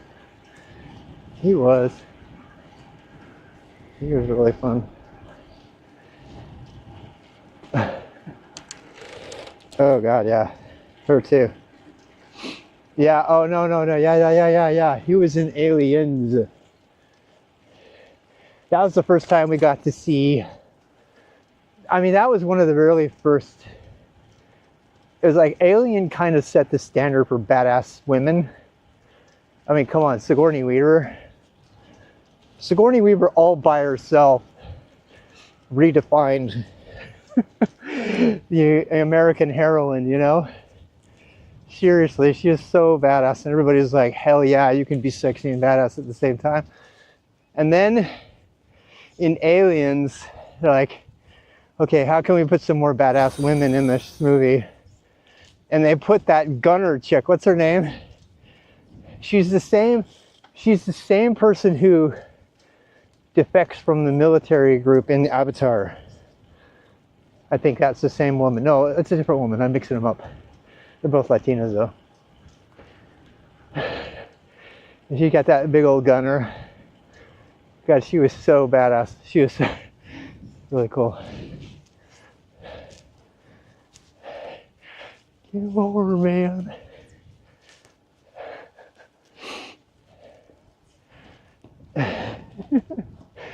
Oh, I love Aliens. Aliens. Yeah, and the Latterfield, they just totally cloned her. Oh, hey, she's back now. I didn't see Resurrection. I didn't see Resurrection. I probably should watch that. Yeah. Breathing hard here. All right, close your ears. I have to snot rock again.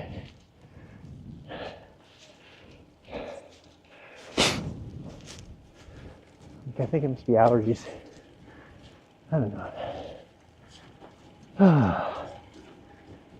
Whew. Yeah, it was great. I mean, Aliens was just. Oh, I was just. You know what? I was just thinking about Prometheus before you said it.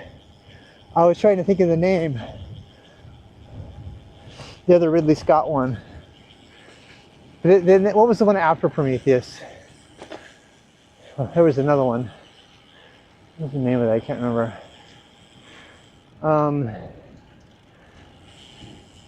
The first Alien was good too. The first Alien was like really cerebral. I feel like, you know. I'm gonna cut off this part of the trip. Normally I go all the way down and come back. We're running out of light here. There was the other Ridley Scott's besides Prometheus. There was, God, what was it called? Oh, wow. Hope everybody's okay. Usually that means somebody's not okay. I wonder if it's a fire.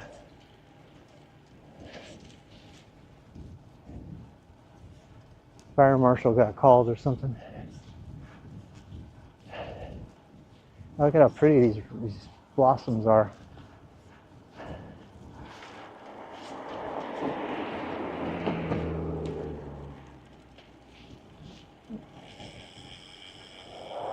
Yeah. I kind of want to get back before dark today. They're going to do another Alien? Really? I didn't know that. They're doing another one? I mean, I guess now that we have the CGI to do it, you know. I haven't. I wonder how good. I wonder what they're doing. That sounds really interesting. I gotta look into that. Alien Romulus? Are you kidding me? Really?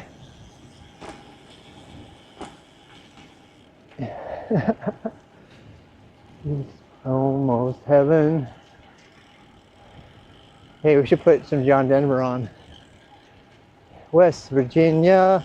Muhammad, you want to hear a classic American music song that was written about this exact area? I'll put it on. You'll have to look at it up on Spotify. It's by John Denver. John Denver was raised in this area of the country. and he was a. I was gonna say, it was like Alien Romulus with Sarah Connor. Let's like have a total mashup of all the really great sci-fi. I know you almost got me on that. All right, I want to find John Denver.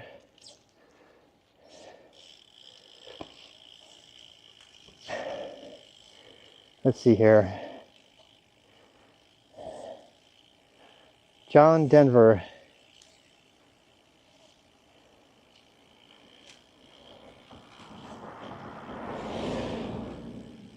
No way. Born in West Virginia, I thought. Maybe I got it wrong. Did I get it wrong? Maybe I've got it wrong. Here it is, Take Me Home. All right, exclamation point song.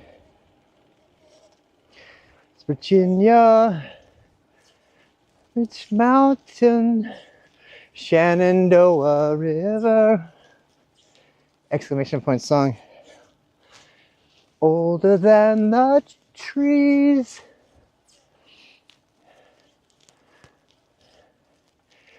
Take me home to the place I belong.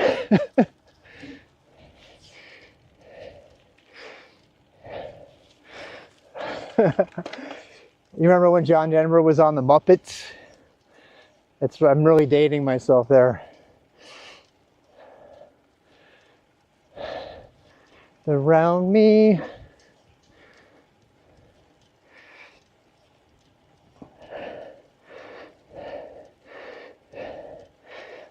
New Mexico? Wow, I did not know that. I did not know he was born in UFO capital USA.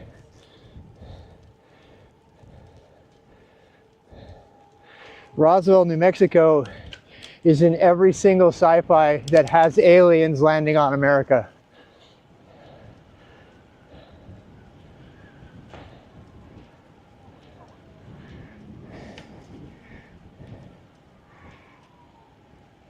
Three roads.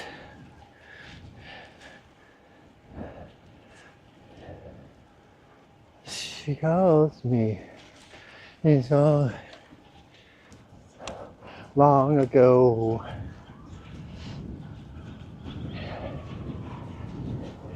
I tell you what, John Denver in your ears going down this road right here. Wow. Country roads. Take me home to the place I belong. West Virginia. West Virginia is right next to North Carolina. You go to the north of where I'm at.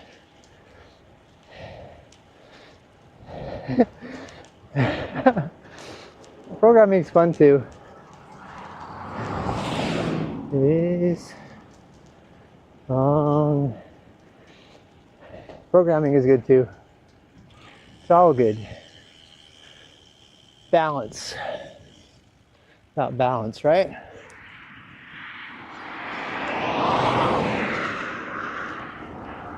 Uh-oh. It stopped.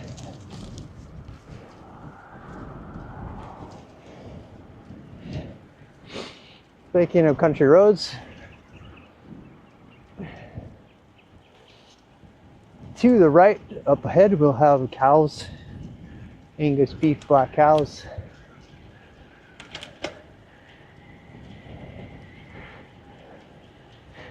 You kind of could. Yeah, there's ticks here, but depends on where you go. You end up getting Lyme disease. My boss had it. He got Lyme disease from the tick. Not something you ever want. You really don't want it. Kind of a negative thing to talk about, but don't mess around with ticks, my friends. Not in the East.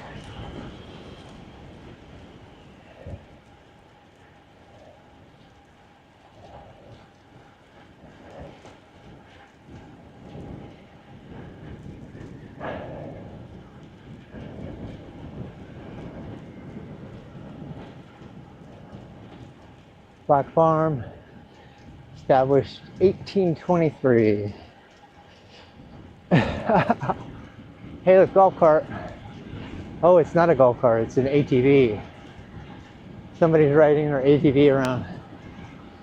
Yeah.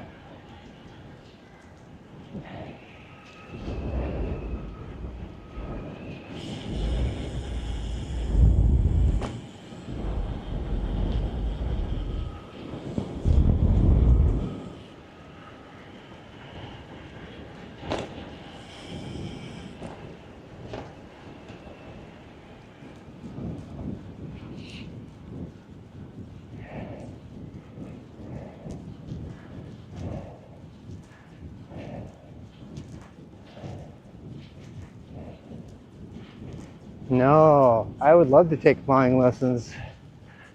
Scary. It would be fun though. Have you?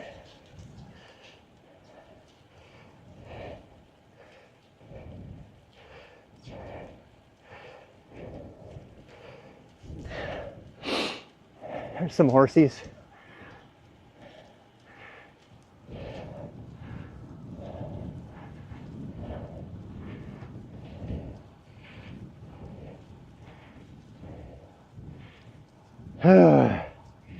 Climb, climb, climb.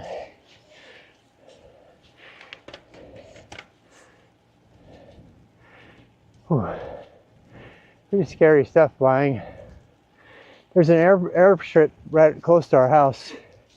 People are always flying their little car, their airplanes there.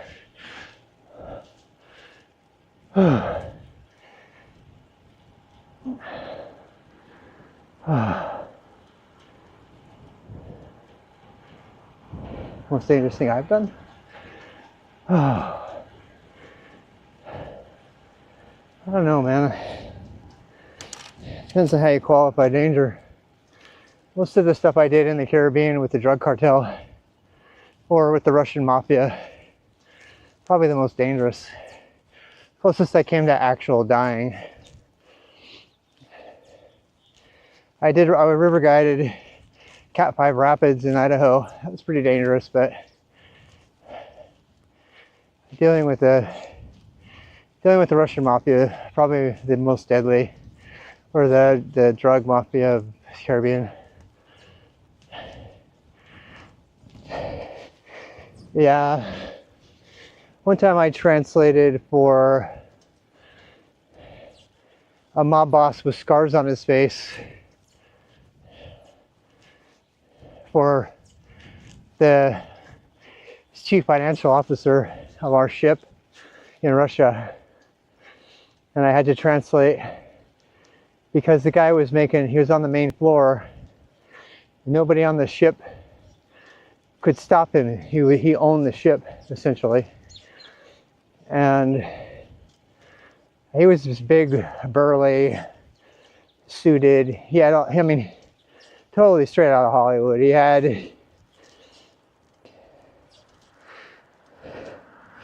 the droga mafia. Но я знаю, что это была мафия. Я уверен, что это мафия была. Это я уверен об этом. Да, потому что он сам мне сказал. И потом капитан тоже мне сказал все это. Wolfeness is saying that I've never really не трогала мафия. I don't know what the trogala means, but I think Wolfeness is questioning whether I've actually met real mafia. Maybe not. Maybe I'm misinterpreting that. It's hard to understand. But in Russia, the mafia owned, at the time, they owned all the infrastructure, a lot of it. And I know because they would shut the locks down and keep us from taking the ship through until we paid like money or something. They would block food from coming to the ship, and they would regularly do whatever they wanted to on the ship. So one night, I've told the story like 3 times before, but whatever. So one night, I was the cruise director. I was in charge of keeping peace and interfacing with the crew. I was the liaison between the crew, Russian crew and the American business that was on there, which I represented, which was bringing tourists on board, and actually would bring tourists and Russian business people, and they would have business lessons there. And it was kind of an exchange. They would meet each other.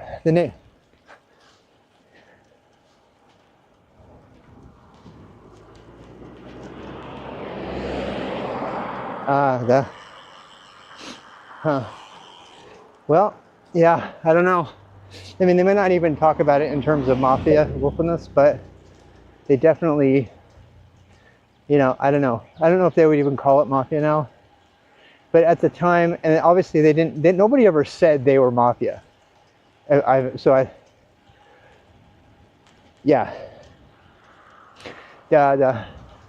there's a lot. I mean, at the time, there was actually kind of a problem because there were a bunch of bullies that would try to I talked to businessmen in Moscow a lot who had, shops they were trying to open. And one guy told me a story about 3 different Russians coming to him saying he needed to pay. This was right after Perestroika, which was, Yeltsin was president, barely president. Actually, Gorbachev was just wrapping up, I think. And it was a mess. In fact, it was the year that Gorbachev handed over to Yeltsin. That was when I was there. I was there 2 or 3 years, 4 years. He didn't sell them. The bandits and everything, they were there, these tiny little things. And so, whether you want to call them bandits or whatever, but they would have, they would come and they would say, you need to pay me protection money, basically. And then another guy the next day would come and say, you need to pay me protection money. And he's like, the guy who tells the story said that he would have them all come back. He said, fine, I'm happy to do it. Just come back. I need you 3 to agree. And he would have them all come back. And then they would work it out. Then he was talking to me about, I actually met him through the embassy. And he was talking to me about how disorganized all of the crime was. And so I think I agree with Wilkins when you say mafia. That's kind of a big word to say because they really weren't organized back then. There were a bunch of little bullies, and they kind of took whatever they owned from the government and then they would sell it off. It was before the documentary about selling submarines to the cartels in South America and stuff like that. That actually happened, but I wasn't there when that happened.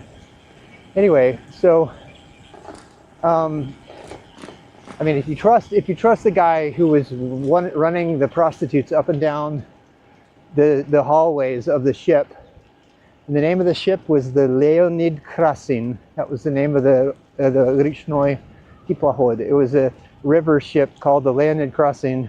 That was the one I worked on. And this guy was like, at 4 a.m., and Russians love their parties all night, and then he was like keeping everybody awake. And we had all the boomers. We had one boomer. It was like, yeah. I don't know about that, but this this guy wasn't leaving. And the thing that sucked about it is that the cabins, the kayuti, the cabins where you stayed, the cabins on the main floor was where most of our invalids and our really old people were, because they couldn't go up the stairs and there were no elevators. So you had this kind of tall, large, bald, scarred,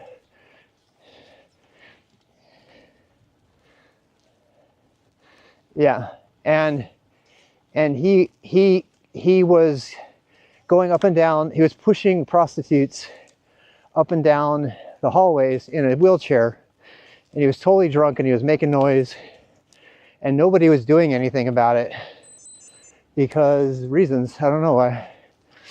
And Sorry, I'm kind of climbing here. Hi. And so I got a knock on my door.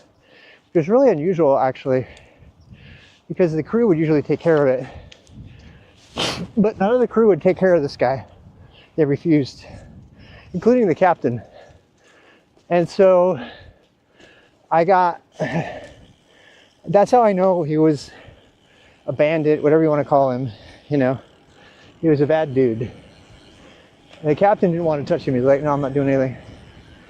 And because the one of the, I don't remember who, but somebody came to my door and they knocked on my door.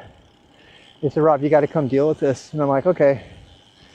So I went down and I knew something was going on, and I knew I wasn't going to be able to do it myself. And so I can't remember if I got Paul Bunyan, I called him. He was the guy, our CFO was this humongous Utah, like, woodsman. He had a really thick, you know, dark beard, you know, in his 30s, just really strong. He was a no nonsense kind of guy. I mean, he was like a mountain man, and he was tall. He was at least as tall as this mafiosi guy, and I'm just this short little 5'8", 174 centimeter kid, you know. But I could speak Russian and de-escalate. I was really good at de-escalating stuff, believe it or not. I know you wouldn't know that about me now because I rant all the time. But so I can't remember if I went and got him or he came and got me, but one way or another, we went down and we said, okay, we gotta go confront this drunk dude. And we stopped him. We stopped him in the hallways. I'll never forget, because we kind of asked him to come in this little cross, like, lateral hallway that connected the two long running, you know, where the cabins were, so we could actually have a conversation, because it was really loud and all the people were going to hear. And we didn't want to scare the crap out of these Americans, because, I mean, if you had opened the door and you had seen this drunk Scarface Russian running prostitutes up and down, it would not have been, yeah, I mean, it would have been pretty damn scary. And I, you know, I wasn't as small. I mean, I was strong, but I wasn't, you know, it wasn't like I was going to have a fight with him. I was terrified. I mean, I had had a lot of experiences, but at that one time I was legitimately terrified.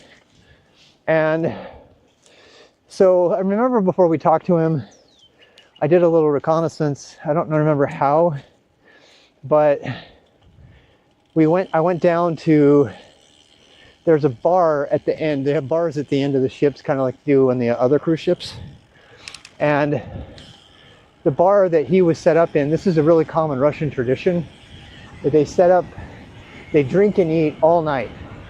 It's a really, really common tradition. It's kind of fun, actually. They literally just sit at the table and drink and eat and tell stories and sing, like, all night. It's kind of cool, actually, but that's what they had done. So this guy and his friends, we'll say, had set up in this bar on our ship that we had paid good money to rent. I mean, we rented the whole ship out, but for some reason these guys were there.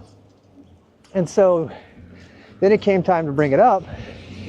And so he sent me, he goes, you need to go get the guy. I said, okay. So I got the guy. I said, excuse me, can I, you know, have some of your time? He goes, yeah, what? And I don't know why, but for whatever reason, this guy decided to talk to me.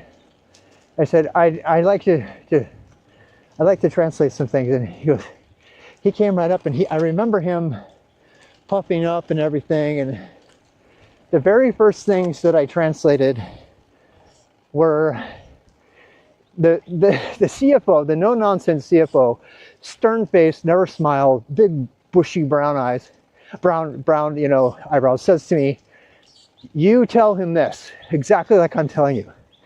He says, you tell him that this is our ship, and yeah, you tell him that I paid for this ship, and that we own the ship, and we would like to ask you to leave, please. And I said, basically the equivalent, I translated, I said, please, would you consider the fact that we have rented this ship and that we have arranged for passage here, and I told him that, and I softened it, and then he kind of got a little upset. He got a little upset, and he was drunk, and he looked at me and he says, "You tell him that I paid for this ship," and he pointed to the scars on his cheeks. I will never forget that. The rest of my life, till I go to the grave, I will never forget him pointing to his cheeks, saying, "I paid for this ship."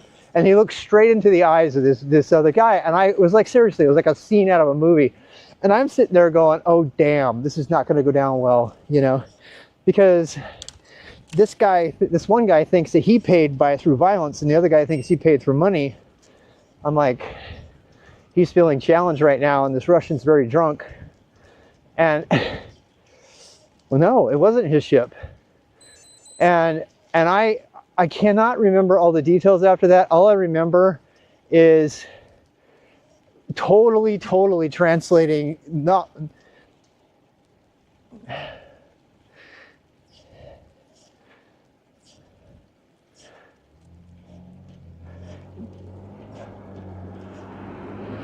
emotionally. Well, we hit, this is the thing. The problem is that according to this person, he could go on and off the ship anytime he wanted to. That it was his ship, or he was in charge of the ship in some way. And according to the people who sold us the ship, well, when I was in the middle of it, it was terrifying, because I was like, and seriously, I did not translate directly what they were saying. I was de-escalating and trying to be nice about it. It's like, because they were both trying to posture and be tough and everything. And I was like, oh my God, this is not going to go down well. And so I remember the CFO never asked me to say this, but I told him, I said to the guy, I said, look, I said, there are elderly people and invalids. Yeah, no. But I said, please don't think that all Russians are drunk. I mean, they've had a serious national problem with alcoholism that I could write. I actually wrote a paper, I think, about that back when I was studying. It's a long story on that, but the point is that I remember distinctly, the CFO says, I don't care what you do, just get rid of him. I remember that. And so I had to figure something out, and I told him, so I appealed to the guy's empathy, and I remember telling him, I said, look, I have no problem with you being here. I know this is your ship. I understand that you think this is your ship. But please, we have the elderly here.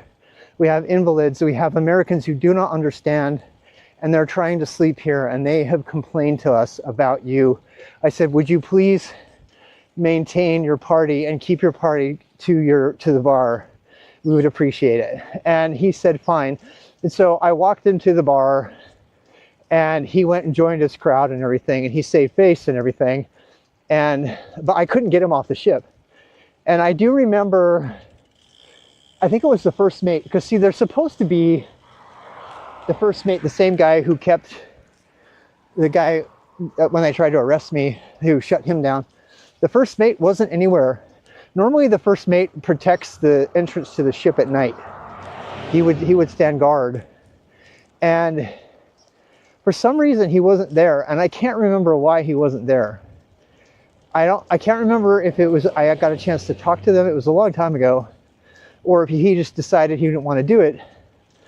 But all I remember is that the main thing I do remember is that anytime I tried to bring it up with the captain, who I paid thousands of dollars directly to every cruise in tips from Americans in hard cash, he knew we were the source of his bread. Yeah. The guy with the sour face. Yeah, and the CFO didn't care as long as I told him, I said, look, I said, they got a party going on. They've agreed to stay in the room. If you want, I can kind of watch you over it. And I didn't. I went to bed. I didn't want to be anywhere near To tell you the truth, I was scared, but I wasn't really scared. It's kind of a weird thing.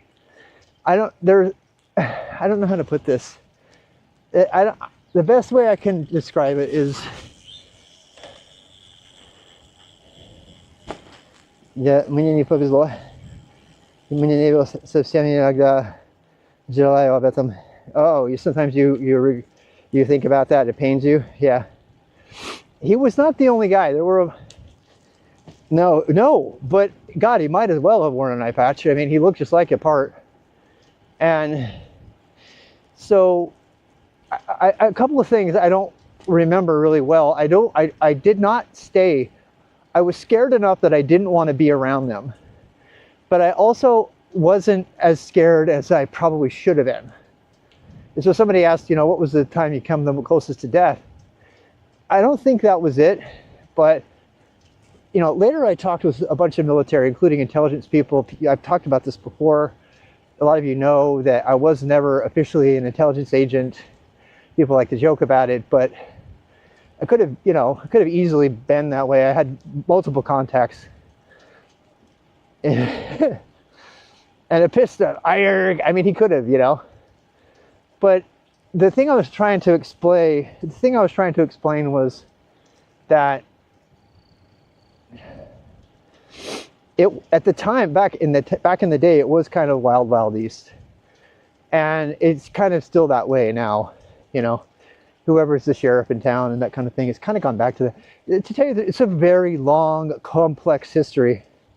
I didn't say that, but the reason I was never really afraid, the whole world is kind of that way, yeah, true.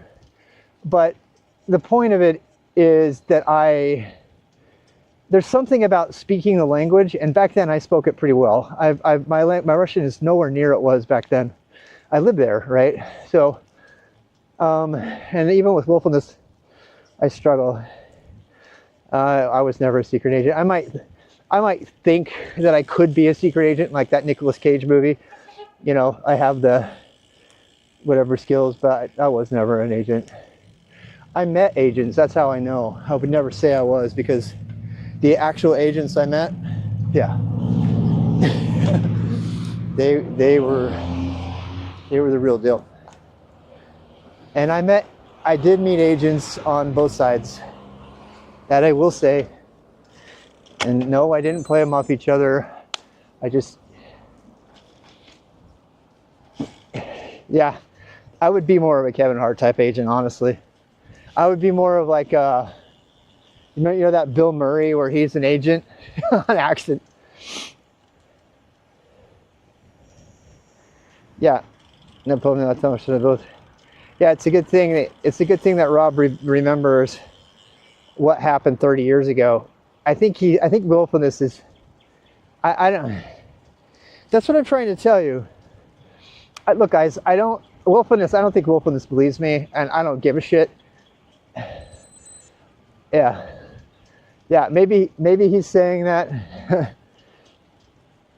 Dude, I'm not an agent. I'm not an agent. I never was. Was I an asset? Absolutely.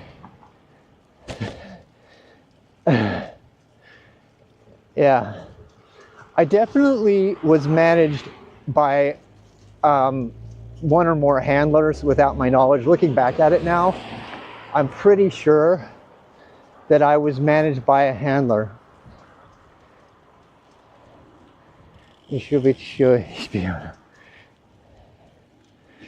Yeah. Well, if you're a true asset, right? I don't know if honestly, I don't think I mattered to people. Maybe it's just me thinking that I was. But I tell you who I did matter to, those Americans. Those Americans literally would not have had any food unless I went and bought it. If I hadn't gone to the store and bought food when whoever's in charge of the docks, you can call them off, you can call them whatever you want. They shut the docks down and they refused to put food on our ship.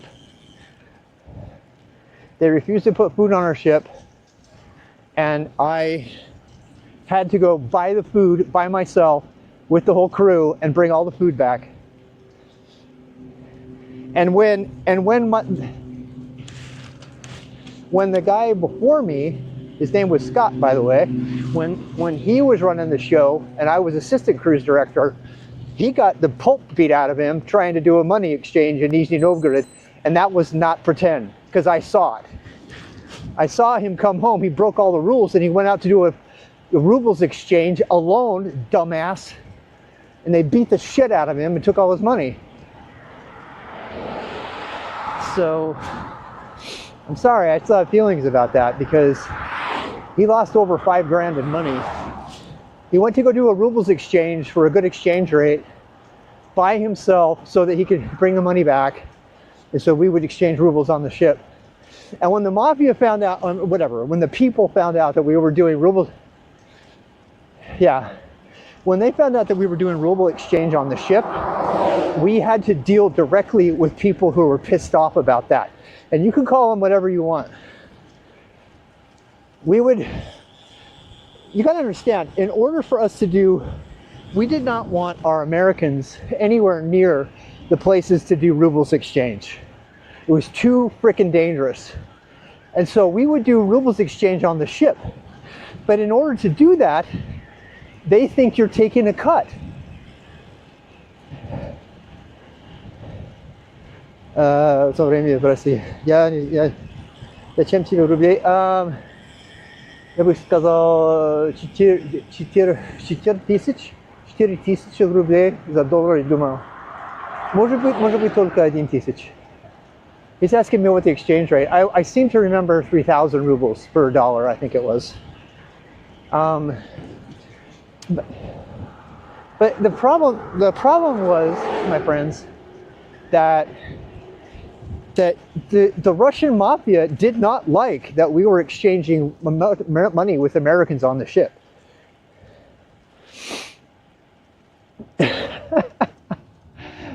Я не знаю. Скажите привет для моим, я не знаю, друзьям, товарищам. Я не знаю. But so we, more than once, we had.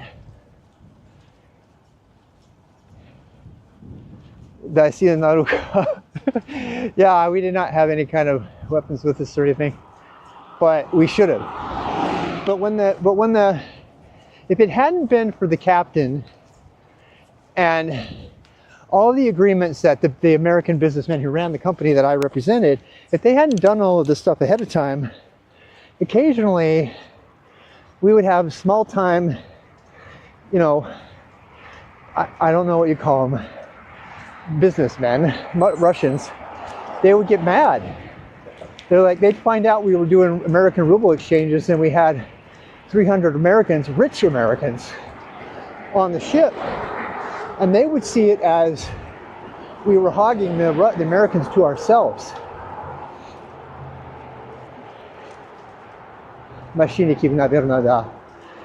I don't know how big they were. Wilfulness is saying they were probably just kind of operations people. They weren't really that big. And I feel like that's true. Most of them were thugs. They were small time, but not all. Not all. There were a couple big time ones, and I know that because, oh yeah, I didn't drink because I was Mormon, but I did party with them a lot, yeah. But yeah, so a lot of times the small timer kind of people, they'd get word that we were doing these ruble exchanges on the ship, and they would get mad, man. Because you know what would happen? This is how it would go down.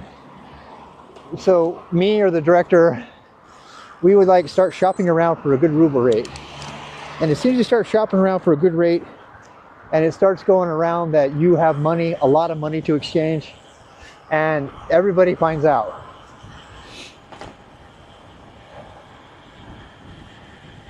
Может быть.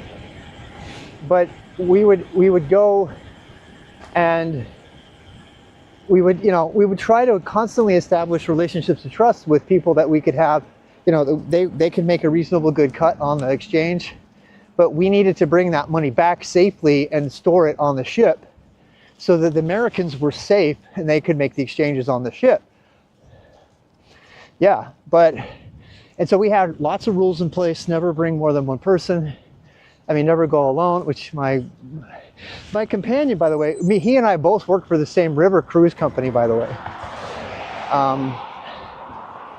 It was kind of crazy coincidence that worked out that way. We both work for Richard Jones Worldwide River Expeditions. If anybody wants to check my story, I'm giving you details of the story, so you know I'm not making this shit up. So I work for Richard Jones Worldwide River Expeditions. It's the reason I got the job, by the way, because I had, experience running river cruises, river guiding for a year and a half before that. And the guy that hired me was a big time outdoorsy kind of guy. Yeah, they did. They thought we were moving in on the territory, so we had to, Richard got busted and kicked out of the church for adultery and a bunch of other crazy shit. But it's actually run by the guy he was preparing now. But anyway, so Scott was a big guy. I mean, he was big. I also lived with him in the Russian house. Not him specifically, but this is all completely happenstance, by the way. And quite frankly, his Russian was shit. He was horrible. His Russian was absolutely horrible. His Russian was absolutely terrible. I mean,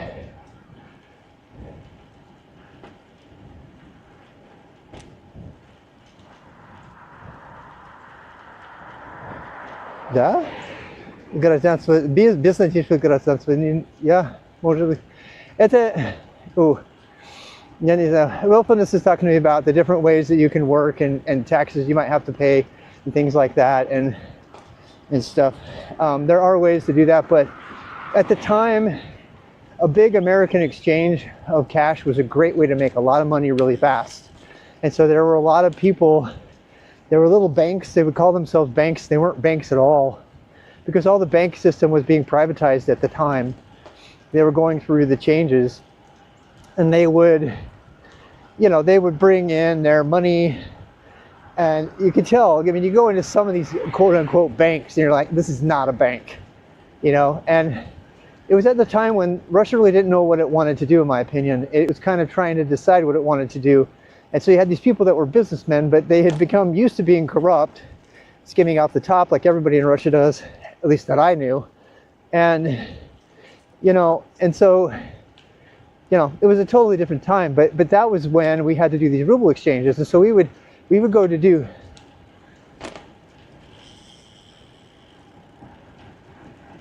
Зачем ему жить?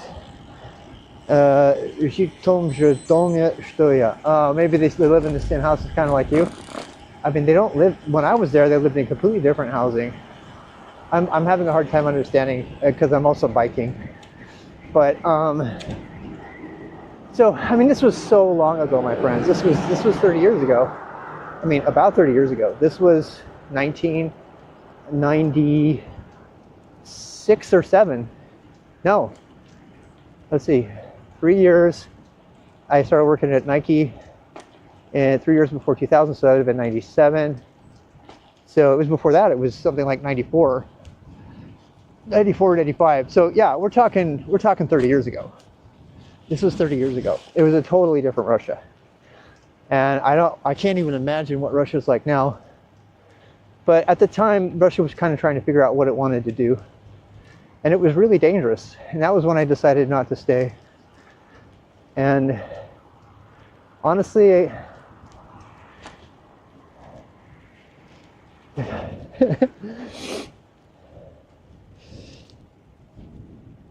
немой unspeakable. В данном случае обычно этот человек же могущий говорить.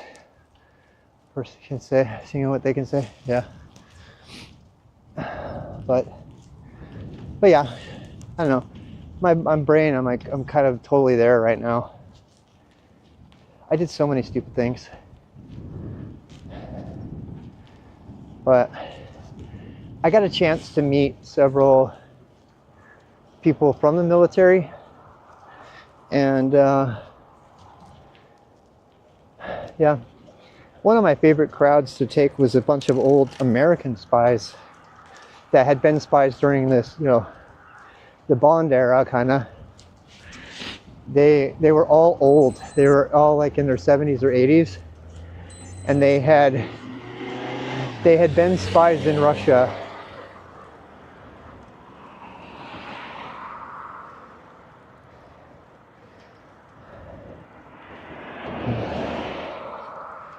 With the history. That's like yeah.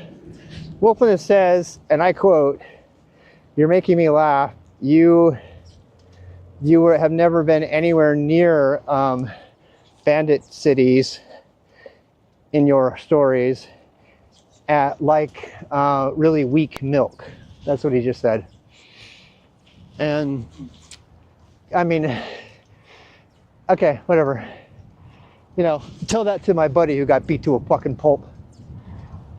Yeah, I don't think it was like that at all. It was very real. Tell that to the arms dealer who.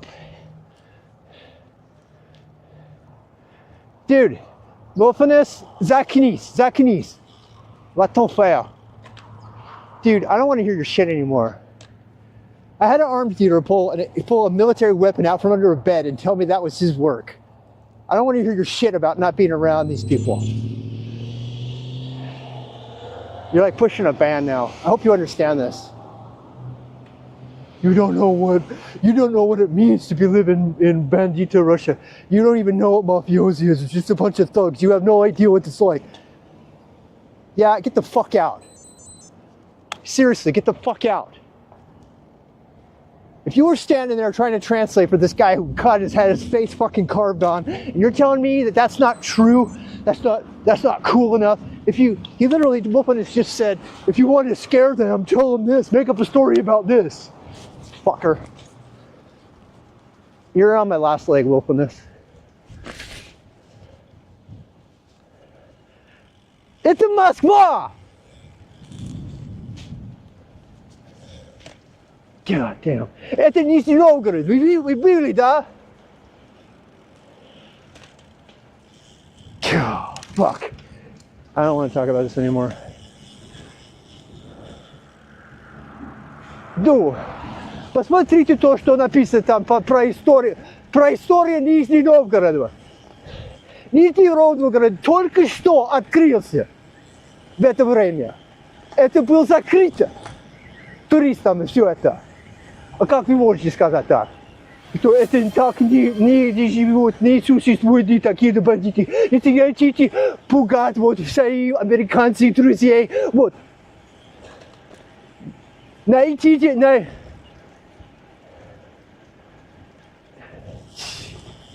Yeah, whatever. Fuck you.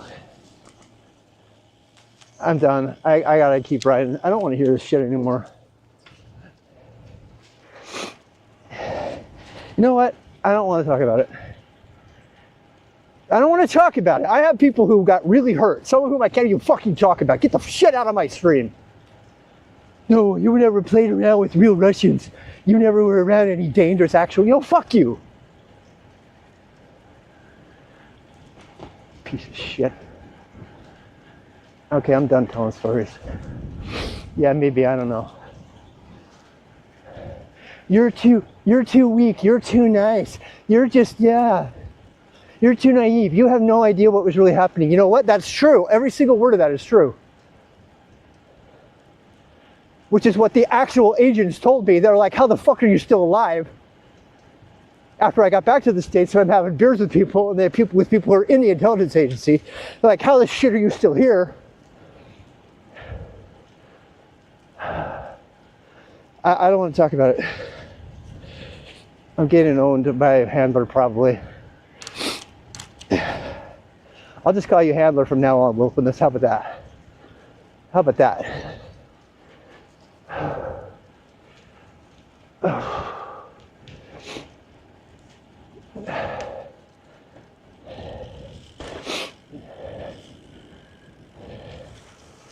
That was me. I was totally naive. I was a stupid ass Mormon who thought everybody, just like I was with the guy who took me to task. Remember I cashed his check for him?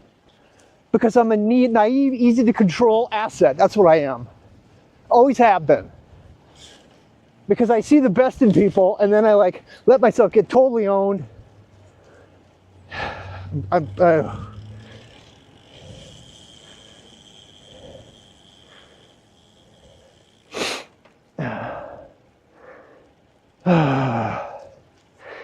Yeah, he says, but above everything else, you are the best, the most something from the Americans that I have met so far. And that's a really important thing. Śmieli, to co znaczy, ja nie znam, забыл. Если это может быть, как это значит? Что-то вроде не с того белого человека.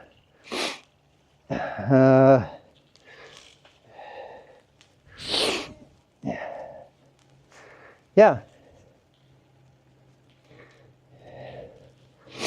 Yeah. No, I've been totally taken advantage of. I had drug cartels in Martinique chasing me around because we baptized the daughter, or this guy's woman. I had dreams of getting hung up on meat hooks.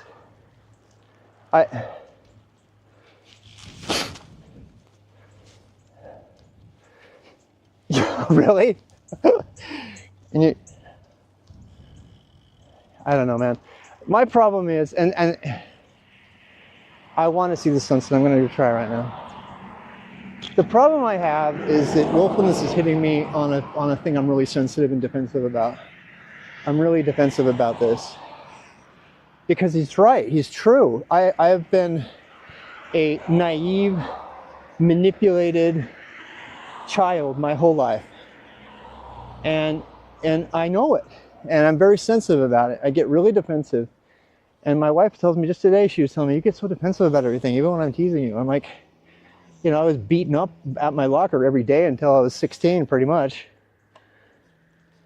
I've been that way my whole life. That's like the kid inside of me, the child. The child Rob is this naive,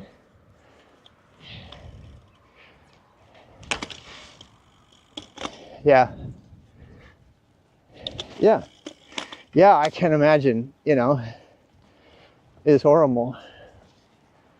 My problem is it's just like with, you know what, you can call it whatever you want, you know, but I would rather go to the grave.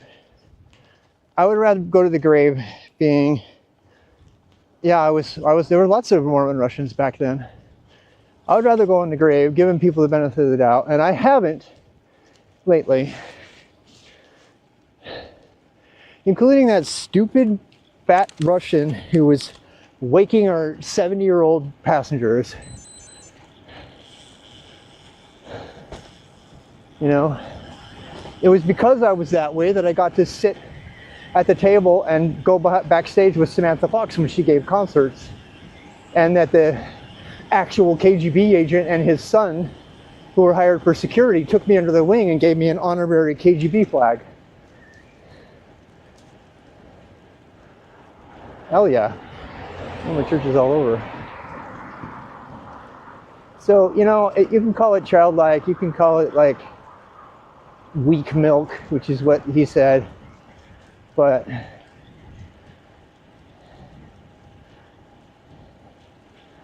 I don't know. Что, по-моему, меня это быть is to be, и не казаться, is to just be. And not show off.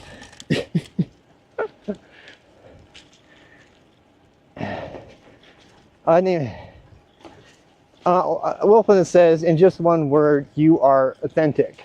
And I mean, maybe I read more into Willfulness's words, so I'm going to calm down now, but yeah. No, he's fine. He's trying to, you know, calm me down. He's like, he goes, the problem is that you're, you know, you're, in one word, you're real, and that makes me a target. And it's not wrong. It's not wrong. I've been a target my whole life. I was a target in the Mormon church. I was a target. I'm a mark is what I am. I'm a fucking mark. It gets conned all the time. The thing that's the worst about it is I'm a talented, smart fucking mark. So when I get controlled, they get to use my skills, but I'm too stupid to know I'm being controlled.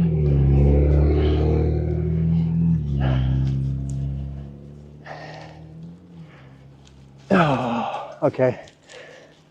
Where's my music? Put my music back on.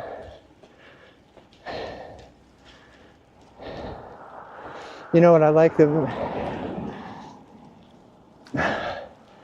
ones that have, they're smart and they have big ass egos and morals.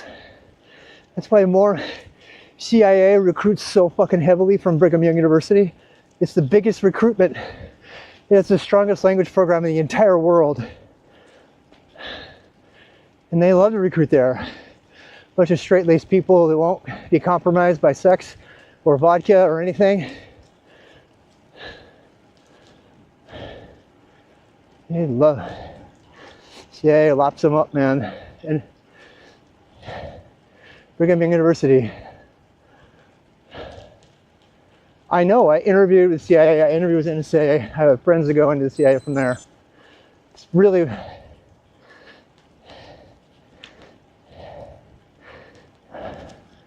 yeah, it's true. And willfulness probably, yeah, Brigham Young University, BYU. Look, it's no secret the CIA recruits heavily among the Mormon population. The Mormons tend to be affluent. They have a lot of values. They're not crazy evangelical Christians. They tone it down. They put a high priority on languages. Almost every one of them serves an international mission.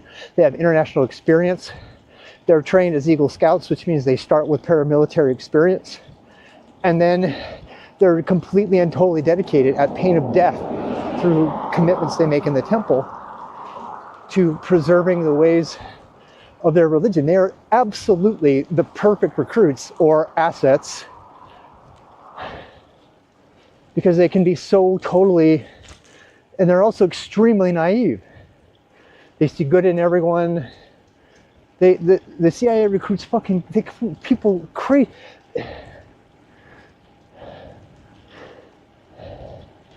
Yes, no.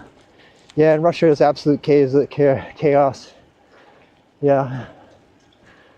But, yeah. Brigham Young University has the best language program in all of the United States and arguably the world because of the missionary program, because of the Mormon missionary program. These people literally think that the salvation and eternal pain and suffering of everyone in the world depends on their ability to learn the culture and the habits. And I lived and worked at the Missionary Training Center. I trained over 500 missionaries, taught them French, Creole. I taught auditoriums of like 200 people, missionaries training in the culture of the Caribbean people. It was seriously, it was pretty much everything that you would have to prepare for the CIA. Missionaries, Mormon missionaries, when they prepare to go serve internationally, they have to have a peanut butter shot, all the same things as military organizations, intelligence. And not to mention the fact that because they're religious missionaries, they have carte blanche access to all kinds of all kinds of governmental organizations because they're religious. I don't know of any active assets, but I do know this. While I was in Russia, in St. Petersburg, I was stationed in St. Petersburg as a cruise director. Actually, at the time I wasn't the director, I was a liaison for St. Petersburg. So I brought people on trips through the Hermitage Museum, and I lived with a family of women. The two girls were going to the St. Petersburg Conservatory. And they were amazing. I love them to death. To this day, I would give anything to see them again. Just love to give them a big old hug. They were so amazing. It makes me want to cry. I miss them so much. Is it really like Santa Barbara over in America, Rob? No. God, I love them so much. Brilliant, beautiful, talented. I was married, but just absolutely ridiculously talented classical musicians. I would come home with a Snickers bar after trying to dodge all the questions about what time it was from all the Azerbaijani thugs trying to get my time to see if I was American or not. And then I would bring a Snickers bar home and they'd cut it up and they'd put it on a fine crystal china plate for dinner after we had our mushroom soup or whatever, or smetana, whatever they wanted to add smetana to. Smetana's sour cream. Pretty much have it in everything. They'd make me a nice big meal, and they gave up their master bedroom for me. It's like, no, you have to stay in this bedroom. I'm like, okay. They'd ask me all kinds of questions about America. I try to answer them the best I could, but I would come home and they would just be like it was nothing. They would be playing these like ridiculously complicated concertos and all kinds of things. One was a viola player and the other one was violin. I think, yeah. And the mother was just a single mom. She's absolutely gorgeous, by the way. She was so beautiful. I remember how amazing she was and how sweet-spirited she was, and sometimes I wonder if I was even being played then as an asset, because that whole arrangement was made for me by the Russian half of the tour agency that I worked for. I mean, I really do. Sometimes I wonder if that whole thing was just a setup. But while I was there, it was right off of Ulitsa Gagarina, by the way.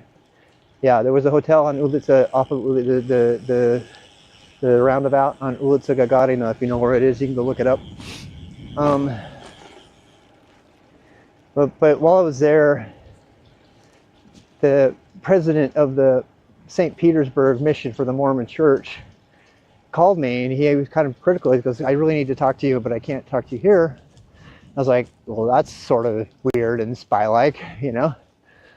And it was really hard. It was really hard because I had to still do my job, right?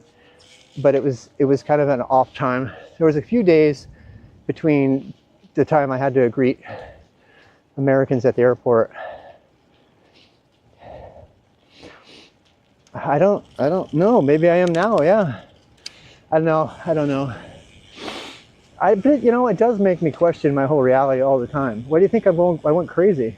It's like one of the many reasons I went crazy. Still am. So anyway, Dr. Rogers is his name. He actually, ironically, he was also my Russian professor in my honors history class. And one time he actually had me come and stand before the history class and defend his teaching of archetype and myth, which included the teaching of African myths that involved, you know, coming of age stories about boys with 60-foot penises that take the roofs off of their thatched huts. Because there's all kinds of, you know, and we studied the archetypes rather than studying history. We studied the archetypes for history, and we studied Joseph Campbell. And I thought it was absolutely fascinating and amazing, and it led to many other things. I to this day, I'm the most grateful for Professor Rogers, even though he's still a faithful Mormon, for all the stuff that I learned through him. But his job was in jeopardy because he was teaching Joseph Campbell the hero's journey. But then he wrote Huebner, the play Huebner, and you can look him up actually. I mean, he was an absolute amazing intellect, academic, and had come up with this incredibly complex way of accepting that Mormonism was true, or it was a good way to live, or whatever. He never left. So after I left the university, actually I don't think I was graduated yet, but he stopped teaching and he was called, you don't get to choose, he was called to be the president of the Russian mission in St. Petersburg. And so fast forward several years later, when I'm actually working in St. Petersburg, he knew I was there and he called me up and said, Rob, come say hi. So I went and said hi to him, and he said, basically, I have something. Without even saying it the way he could have said it, he could have said, I have a mission for you. But he didn't say it like that. He goes, shut the door, come in. And I said, what? And he said, yeah. And he said, Rob, because I know you work for that man. He didn't ever like Mark Stoddard, the guy who owned America Rush Cruise Company. That's the company I worked for. And he goes, I mean, he never said that, but oh, whoops, sorry.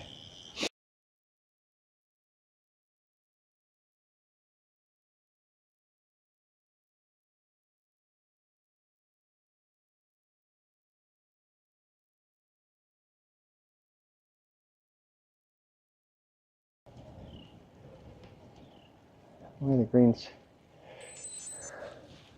Might be something wrong with the camera.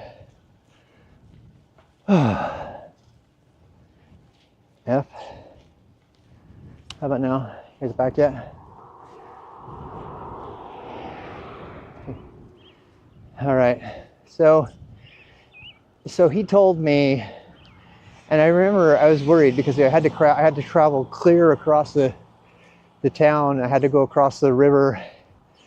I also almost got stuck on one side of St. Petersburg in the middle of the night, which I wouldn't have had any place to stay.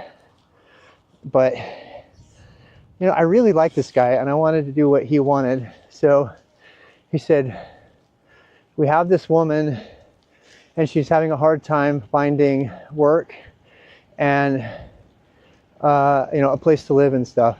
Can you help her? And I said, officially, I can't do anything because I'm the mission president.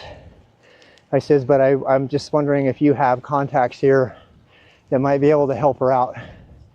And I felt really useless because there's really nothing I could do. I was scheduled to, you know, courier, basically lead, you know, a couple, 3-4 dozen Americans safely on the train without getting robbed.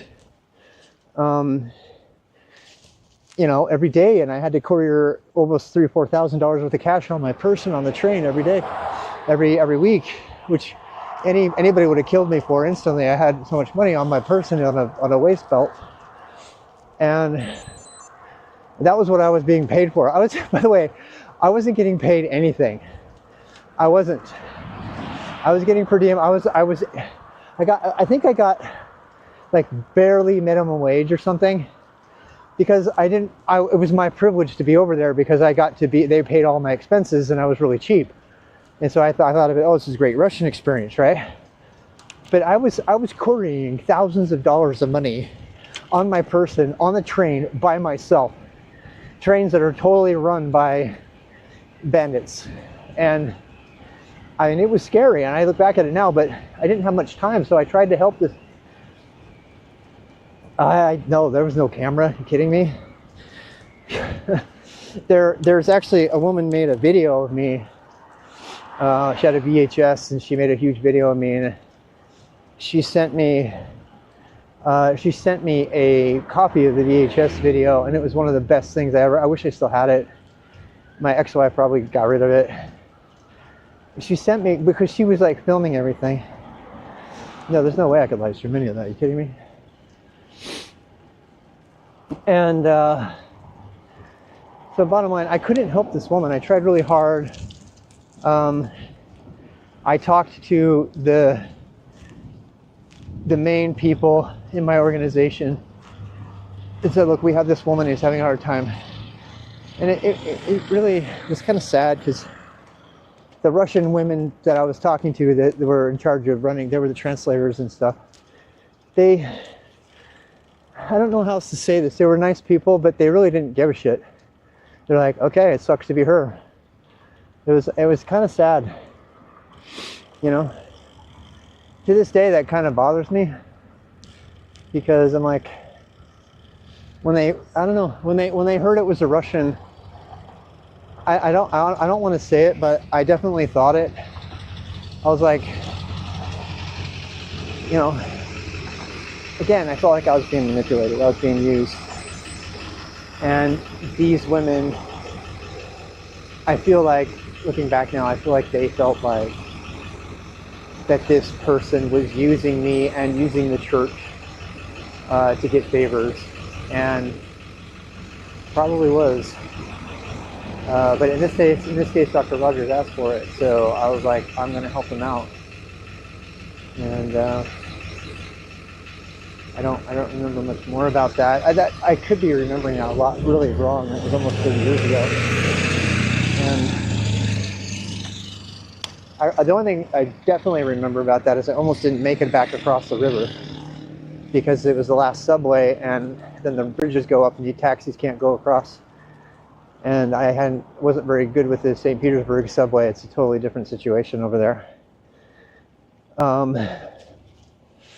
There are books. I wonder if any of those books got digitized. There are books of pictures of me in there.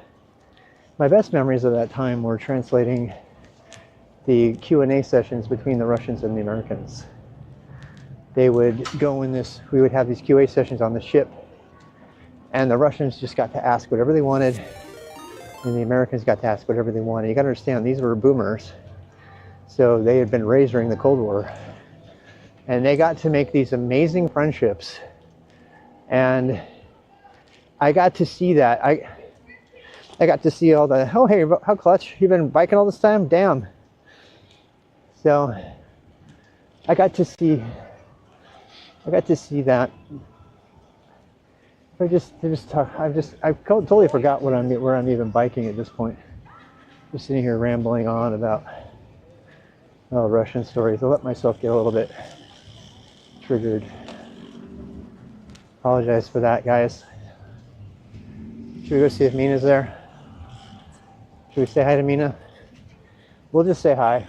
We'll just wave. We're just gonna wave at Mina. We won't say anything unless she says hi. You guys remember Mina? Oh, damn. Hi. Oh God, it smells so good.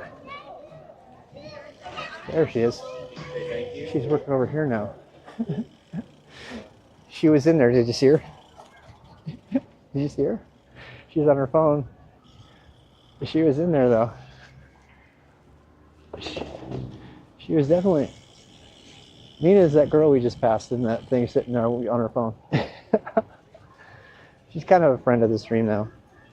There's a really great clip of us scaring her to death with the speaker. It's kind of funny.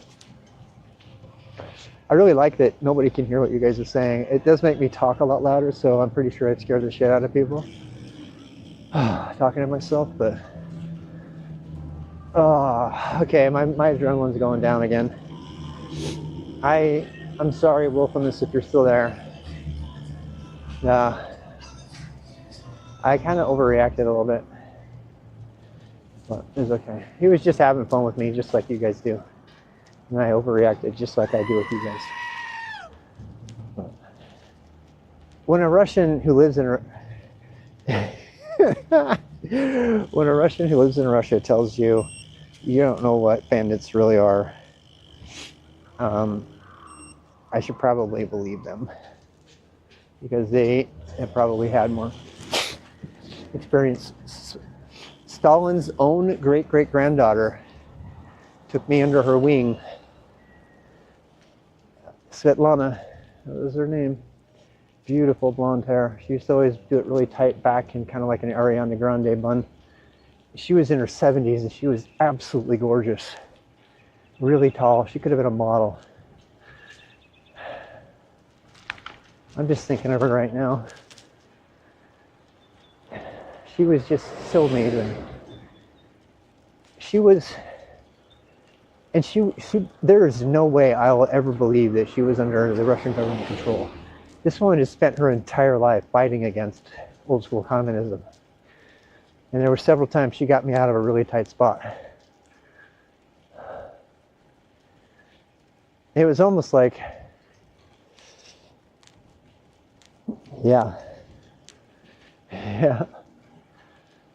She was amazing. I'm just remembering her eyes. She had really high cheekbones. She'd always wear like mom jeans, even though she could easily have been a model. God, when she was younger, I would love to have seen a picture of her when she was younger. She was, I mean, she was supermodel gorgeous. She was really, but when I knew her, I was in my 20s, and she had to have been in her upper 60s, 70s. She would laugh at me sometimes too. She would give me these big smiles like, "Oh, Rob, you have no idea." You know? I have such good memories of her. So many times that she helped me not be afraid and frustrated when I was all by myself and my pregnant wife abandoned me, said, "I'm not staying here another day."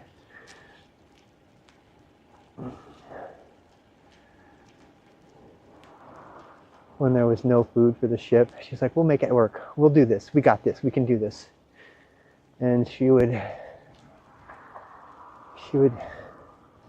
come up with a plan, and I would be on the end of my rope. I was supposed to be the leader, and she was like, "No, we can do this."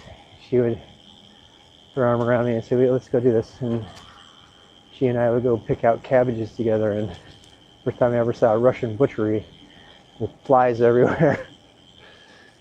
And, "Well, this is good meat here. We'll get this meat here." I'm like, "Are you sure?" She's like, "Yeah." I'm like, "Oh, we're going to get compote. Okay, let's buy compote right over here." I'm like, "Okay." And here we were buying food for like 300 people at the market. And we were telling the people, we were throwing cash around. I was carrying the cash and I was throwing the cash around, sending it back to the ship on a truck, making sure that the people we were paying weren't going to walk off with the money or the food. And we had to stock that ship by ourselves because they shut us down. They said, "No, we're not doing it anymore." Because somebody wasn't getting the money they wanted, so they kept trying to shut shit down until we paid them all off. And she's like, "No, we're not paying them off." I could have been. I could have been. God, I wonder what happened to her. I really hope that there's some sort of afterlife. Look at that moon, you guys. Look at that moon.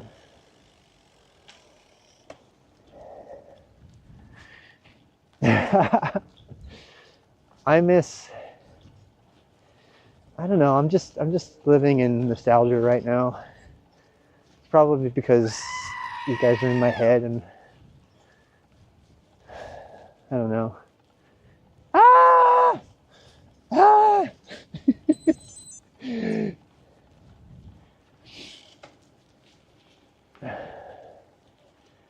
I'm like, it's funny because all this talk about Russia, they say that if you dwell on a memory or several memories for enough time that you'll start to reactivate neural pathways, some of which will get corrupted, right, as you remember wrong. But I can definitely, I can see that memory of her so much better right now than I've been able to see in a long time.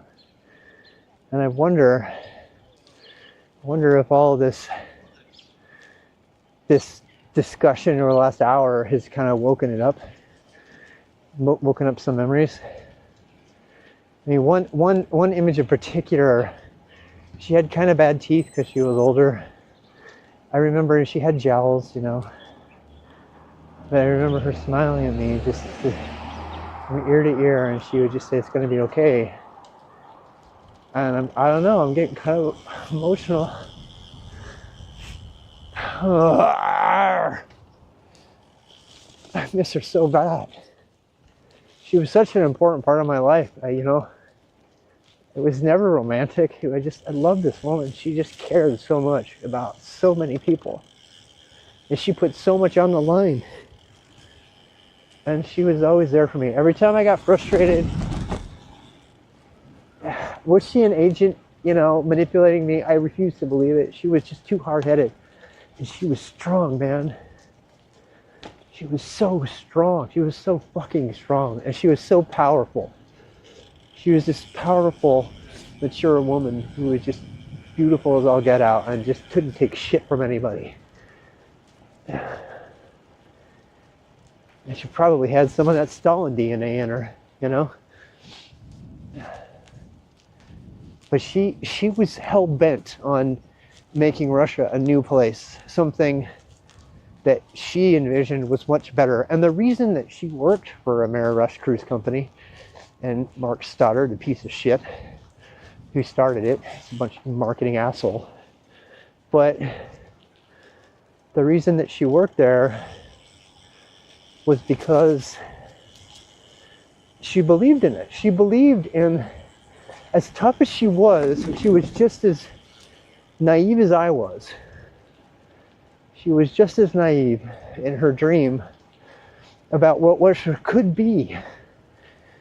And that just gets me really emotional, because that's why I changed my major. That's why I said I had to be involved with what was happening. I had to do my best to bridge the divide that I'd been terrified for my whole fucking life. Here I am at an American baseball field on a Sunday night, remembering my love for Stalin's great-great-granddaughter.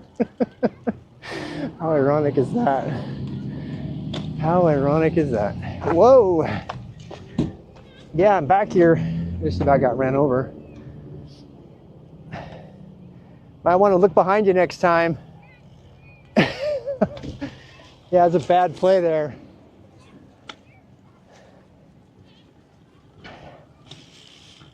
Did you see that?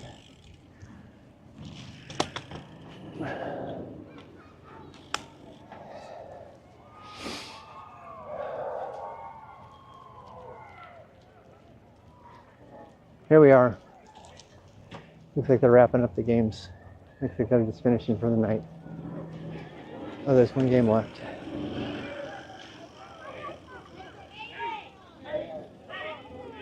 My light's not on, so.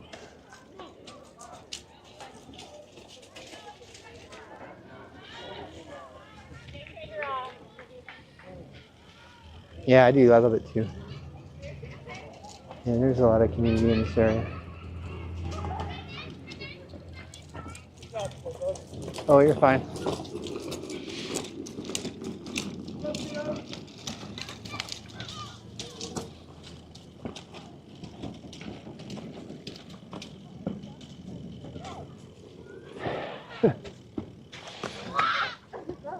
Another pancake added to the list. That person just decided to go in reverse for no frickin' reason. Anyway, let me turn my light back on.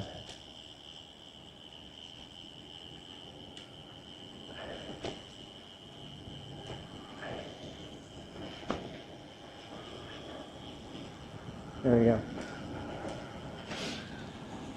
Maybe they don't. I don't know. Did you see that huge rock in the middle of that road? God, I'm glad I missed it. Now I feel self-conscious because I got all personal. Bunnies! Clip the bunny. What is with the bunnies like trying to outrun me and the squirrels?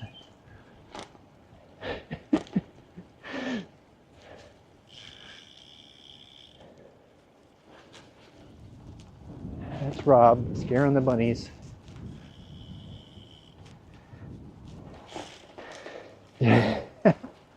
Imagine.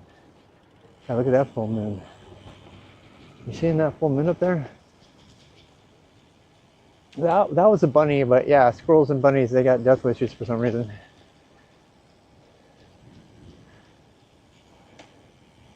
Big old full moon right now. Is it rabbit mating season? It probably is. That would explain a lot. That would sure explain a lot. Oh, thank you. Thank you, Bill. I mean, when do rabbits not want to mate? Do they ever have a non-mating season? Wabbit, wabbit, waskity wabbit.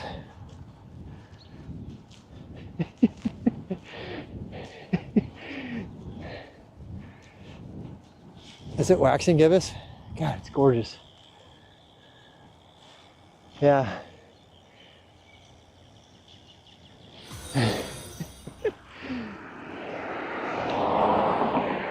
I don't know, my wife has been kind of frisky lately. Makes you wonder if the spring changes you. You know?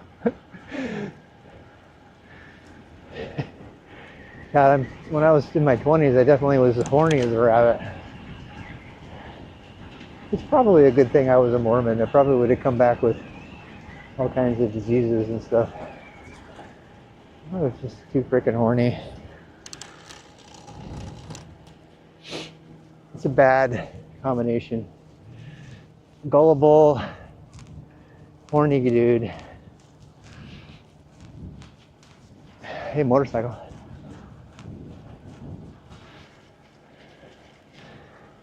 I know. Like my mom and dad, they had 8. I was the oldest of 8 kids, for those who don't know.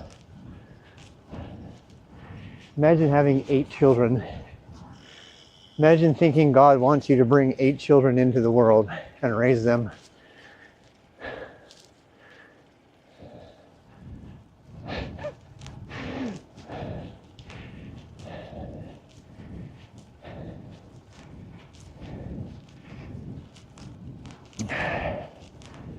Yeah. Yeah. There's like 20 years difference. Oh, not really. I can't talk about that without it coming off too negative, so try not to.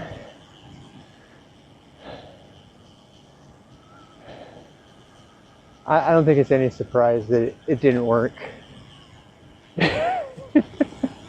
So I'm just gonna, so anybody who's thinking about having 8 children, let me just give you a word of advice. Don't. Don't. I don't care how good you are, how you cannot afford emotionally, financially, psychologically, physically, you cannot afford to have 8 children. Don't let God convince you, or don't let yourself think you're being convinced by God that it's God's will for you to have 8 children. It's not. It's not.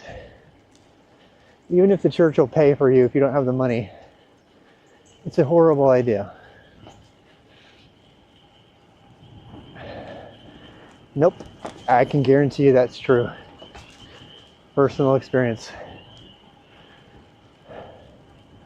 That's where it gets very dicey. I can't talk about it because it'd be a direct criticism of my parents. And I don't want to do that. They've already realized a lot of this on their own, and they're pretty old, and you might see this. But it became really obvious. Oh, nice.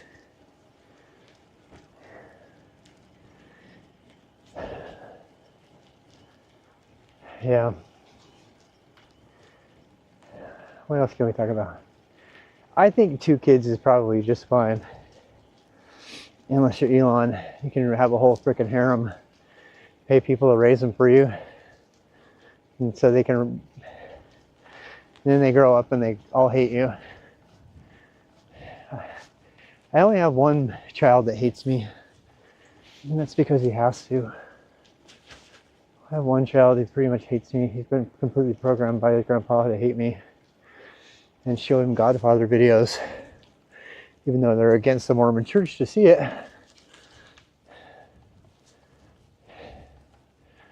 When your autistic son responds to you about when you ask, what's up? I mean, can we talk? Or How do you feel about me talking to you? And when they respond with a Godfather quote, then you kind of know that you're over, you're done. They've become completely controlled by the Mormon Mafia cult of hypocrites who will train to son or hate you by showing them rated R Godfather movies and stand up over the pulpit. I don't stand over the pulpit and say,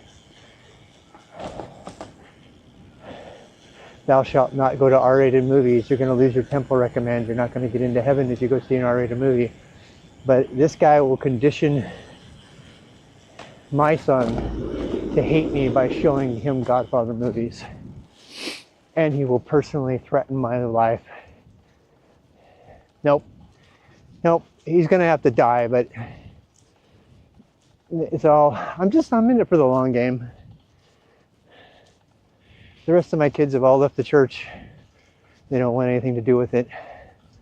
And I've been there for them. I've been there to help them out. Pick them up when they were down, unconditionally. Even though I wasn't there in their teenagers.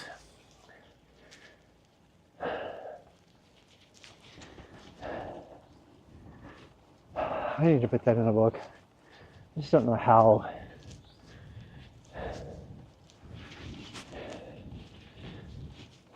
We're almost back to the park here, everybody. Sundays for some reason are always weird for me. If you go back and you watch the video VODs for Sunday, my Sunday VODs are always weird. They're weird. They're like emotional, walk back nostalgia kind of things. Hating on religion or whatever. Cultism. And it happens with my wife too. This isn't something I just do on the street. This is something, I don't know. I just do it. I just do it on Sunday. I don't understand it. I don't fully understand why. Probably because I used to go to church on Sunday. I'm sure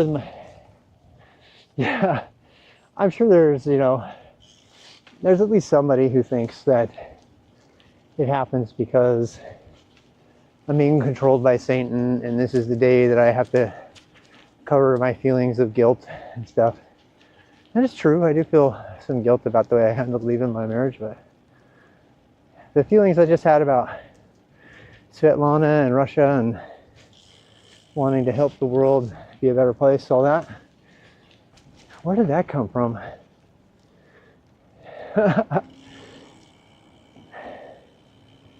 I sometimes wonder if, I told you before, I believe something bigger than me is happening. So,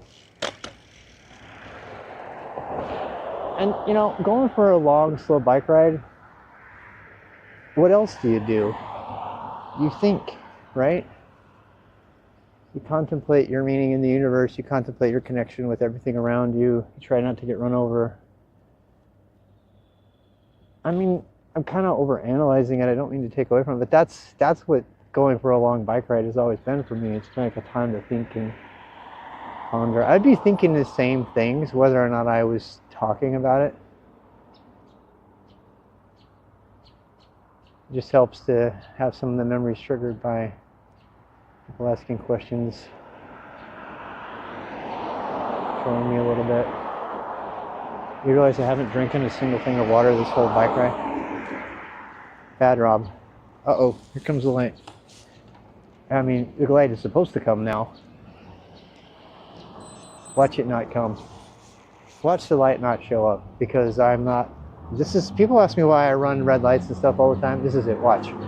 It's supposed to be green after this. But you watch, I'm gonna get skipped. I get skipped at this intersection every freaking time. Well, there's a car behind us, maybe I will pass. Come on, please. That might explain my racing thoughts. You're right, it might be dehydration making me crazy. Could be. No, definitely could be. I don't see a green light yet, do you? We're not going to see a green light. It's going to skip right over me again. Watch. Yep. Now, there's a guy behind me. It's good to see my red light on. Yep, totally got skipped. I got totally skipped. Nope. I gotta go pretend I'm a pedestrian. This is why people don't obey the traffic laws in America. Because nobody gives a shit. Yeah, biking is a good time to cross these things. I got skipped. So I push the pedestrian thing so it'll think that I'm a pedestrian. I'm not going to get angry. I'll stay positive. I'm going to stay positive. But we have to wait for a full cycle. Doesn't matter. I can't. I'm on. The magnetic things don't pick me up from a carbon bike. It really is. It's horrible. I mean, there's obviously some really beautiful places. We've seen those, right? Look, there it is again. See? There's the green turn. Okay? And then after the green turn, there's supposed to be a green for me. And now there will be because I pushed the thing. Also, there's a car behind me. Because there's a car behind me, it'll now say, oh, okay. You can go now. It should come right now. Yep, there it is. And I got totally skipped last time. And the guy behind me was turning, which is even worse. Because now he's super annoyed that he had to wait all that time just to turn because the lane doesn't have a turning lane on it. That's what I'm trying to say. You have to make the best ethical decision based on the situation. And sometimes the best situation for everybody involved is for you to just run it.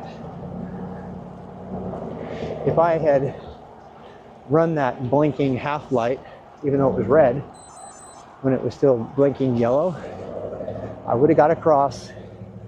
The people going in the perpendicular lane would have still had their priority ahead of everybody else, so they wouldn't have had to wait around for me for a full green cycle, just for a bike. And the people turning right wouldn't have had to wait for me to be able to turn right because I wouldn't have been taking up the lane.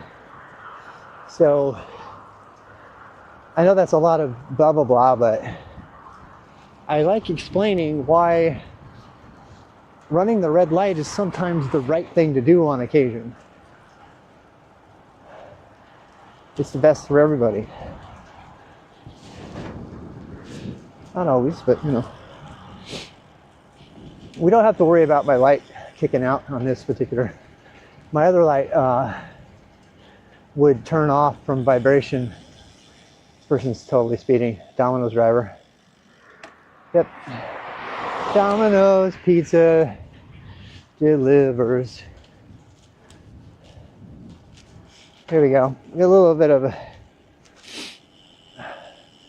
We're gonna go ultra high beam for a second. Ultra high beam just cause. Very weird night tonight for me. But still happy, very happy. Very weird. Feels strangely good though about that, talking about it though. Mostly that memory of Svetlana, that was like really awesome. Amazing. Yeah. Yep. Trying to beat the green light of, yep.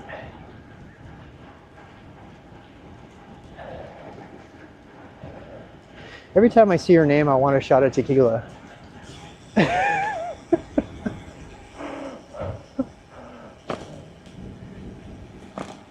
That would be interesting, yeah. I used to journal everything. Like I have a different journal that I handwrite that I don't put on the internet for this kind of stuff. Yeah.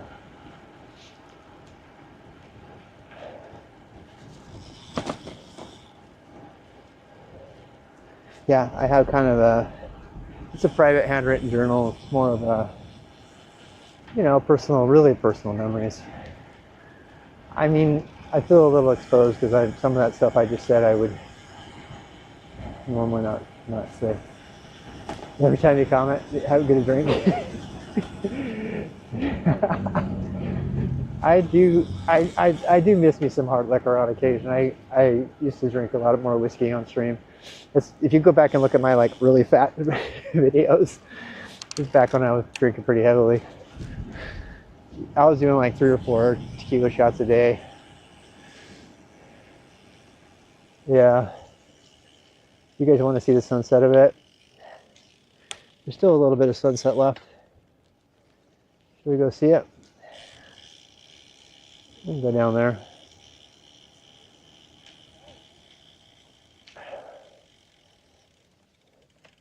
Oh wow, that girl smells really good. That female perfume. Oh my god, it smells so good. It smells really good.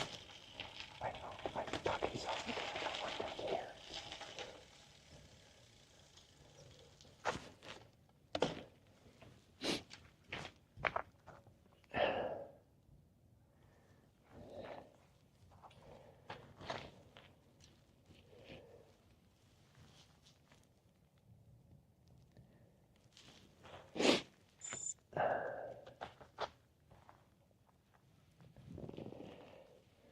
Disconnected radar.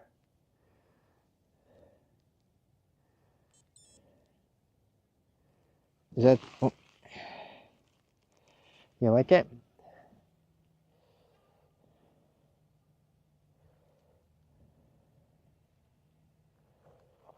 Huh. Oh shit. It started again.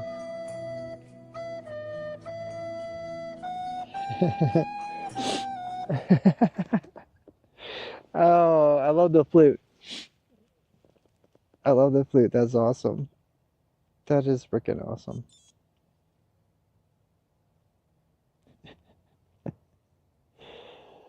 That's so funny. I'm turning off my... I know there's always one in the crowd. This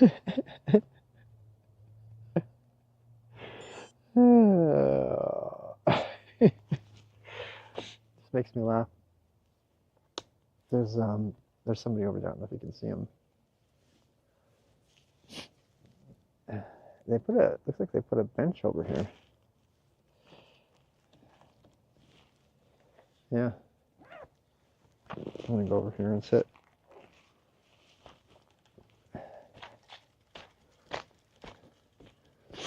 Get sand in my shoes.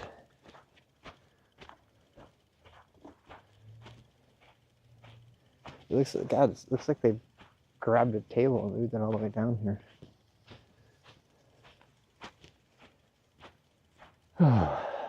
Awesome day.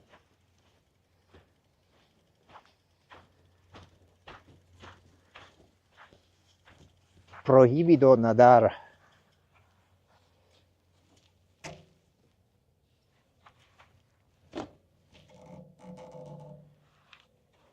How's that?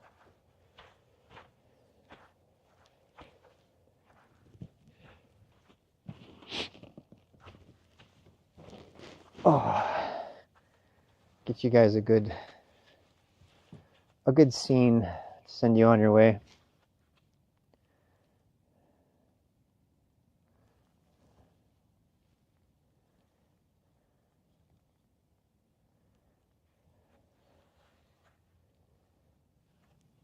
Beautiful.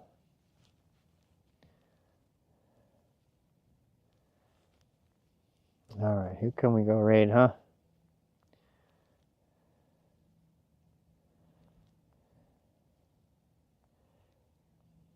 Wow's Clutch, how far did you go today? You were biking for a long time, man. Still there? Just reading through the comments again. I saw you like busting the Zwift out.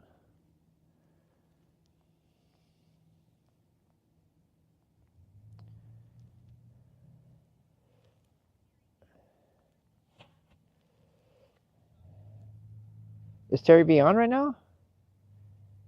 Oh, let's raid him. Is he on right now? That's awesome.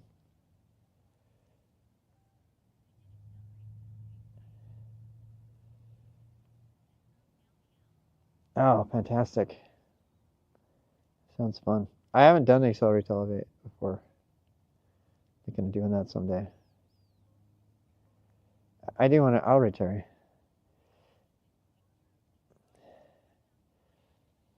Oh, that's a great climb. Damn. Nice. Very nice.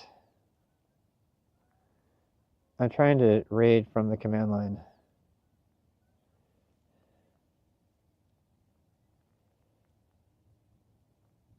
Raid Terry B. If I could type, I cannot type.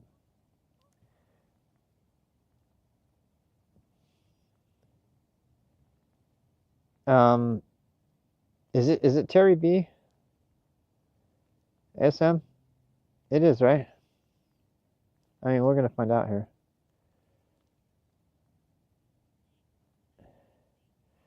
I mean, it was fun. I didn't push it at all. It doesn't look like the raid went through. Is it exclamation point or is it slash? I can't remember. I don't do this from the command line very much. Or is it at? I don't know what I'm doing. It is slash? Does it need an at sign? I'm trying to do this from the command line and it's so different.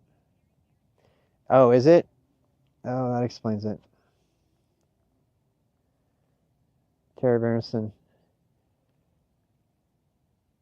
There's a Barenston and then there's a Berenston. Is it that bar? It's the one with the A, right? Are you sure it's the one with the A? Just checking. I'm pretty sure it is. Barnston? I always say his name wrong. I feel bad. Because he's got, you know, it is Barnston. Terry Barnston. I don't know how much I'm going to be able to watch of Terry before I take off, but I know, my name is really weird.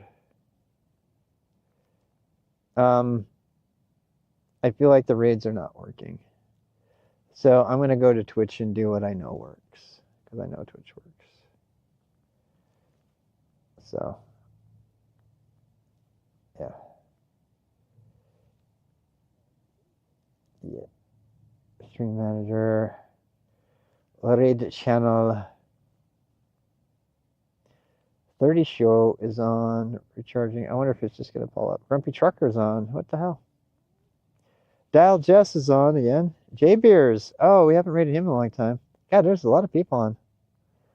Pokemania is on. Mary's Milk Monsters.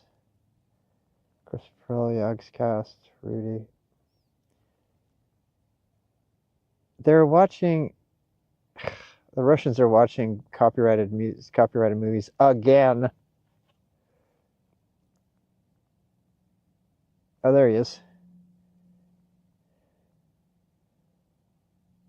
He's in San Francisco now? What the hell? The guy gets around, man. How does he get around so much?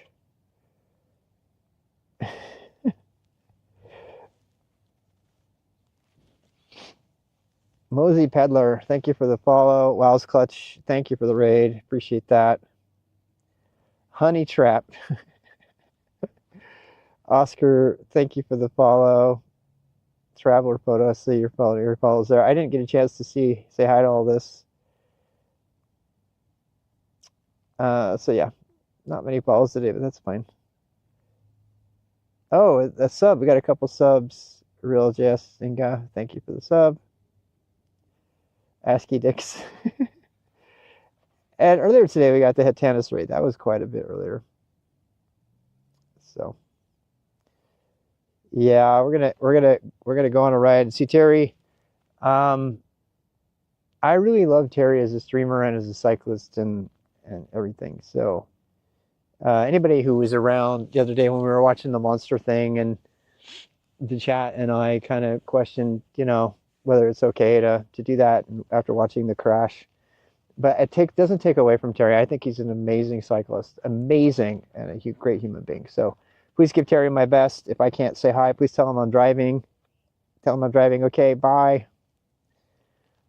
Here we go. Orange pants. Orange pants. Orange pants. Roly poly orange pants. Tangerine jeans, otherwise. Did Hit Tennis just raid us and then we just raided somebody else? That would be hilarious. I think that's what happened. He doesn't have chat up now. I'm turning on the sound, see if I can hear him. I'm still streaming, but I can't hear anything. Oh my God, we got a double raid. We got a double raid.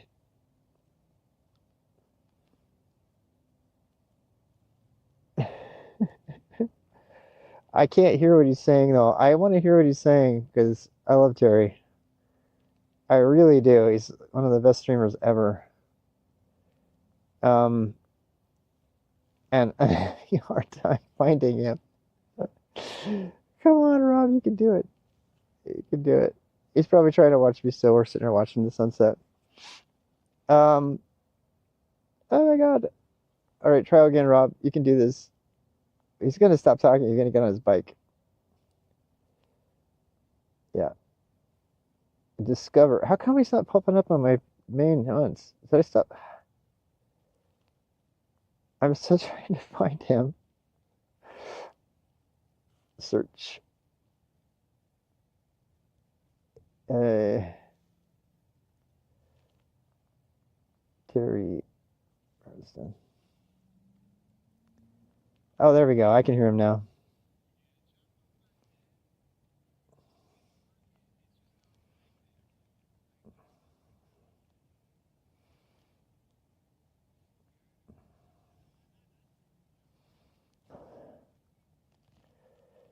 Finally made it in, but I'm headed out in the car, so I should probably not chat. Great to see you. Love your videos, man.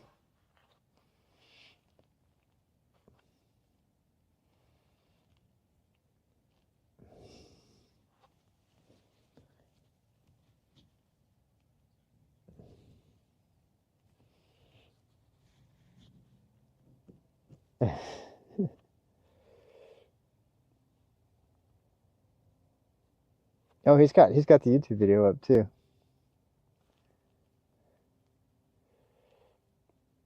All right, I'm gonna just listen to him. So anybody that's watching us, I'm gonna leave him on, but I'm gonna go ahead and cancel the stream, stop the stream. So, Orange Pants be gone.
happy.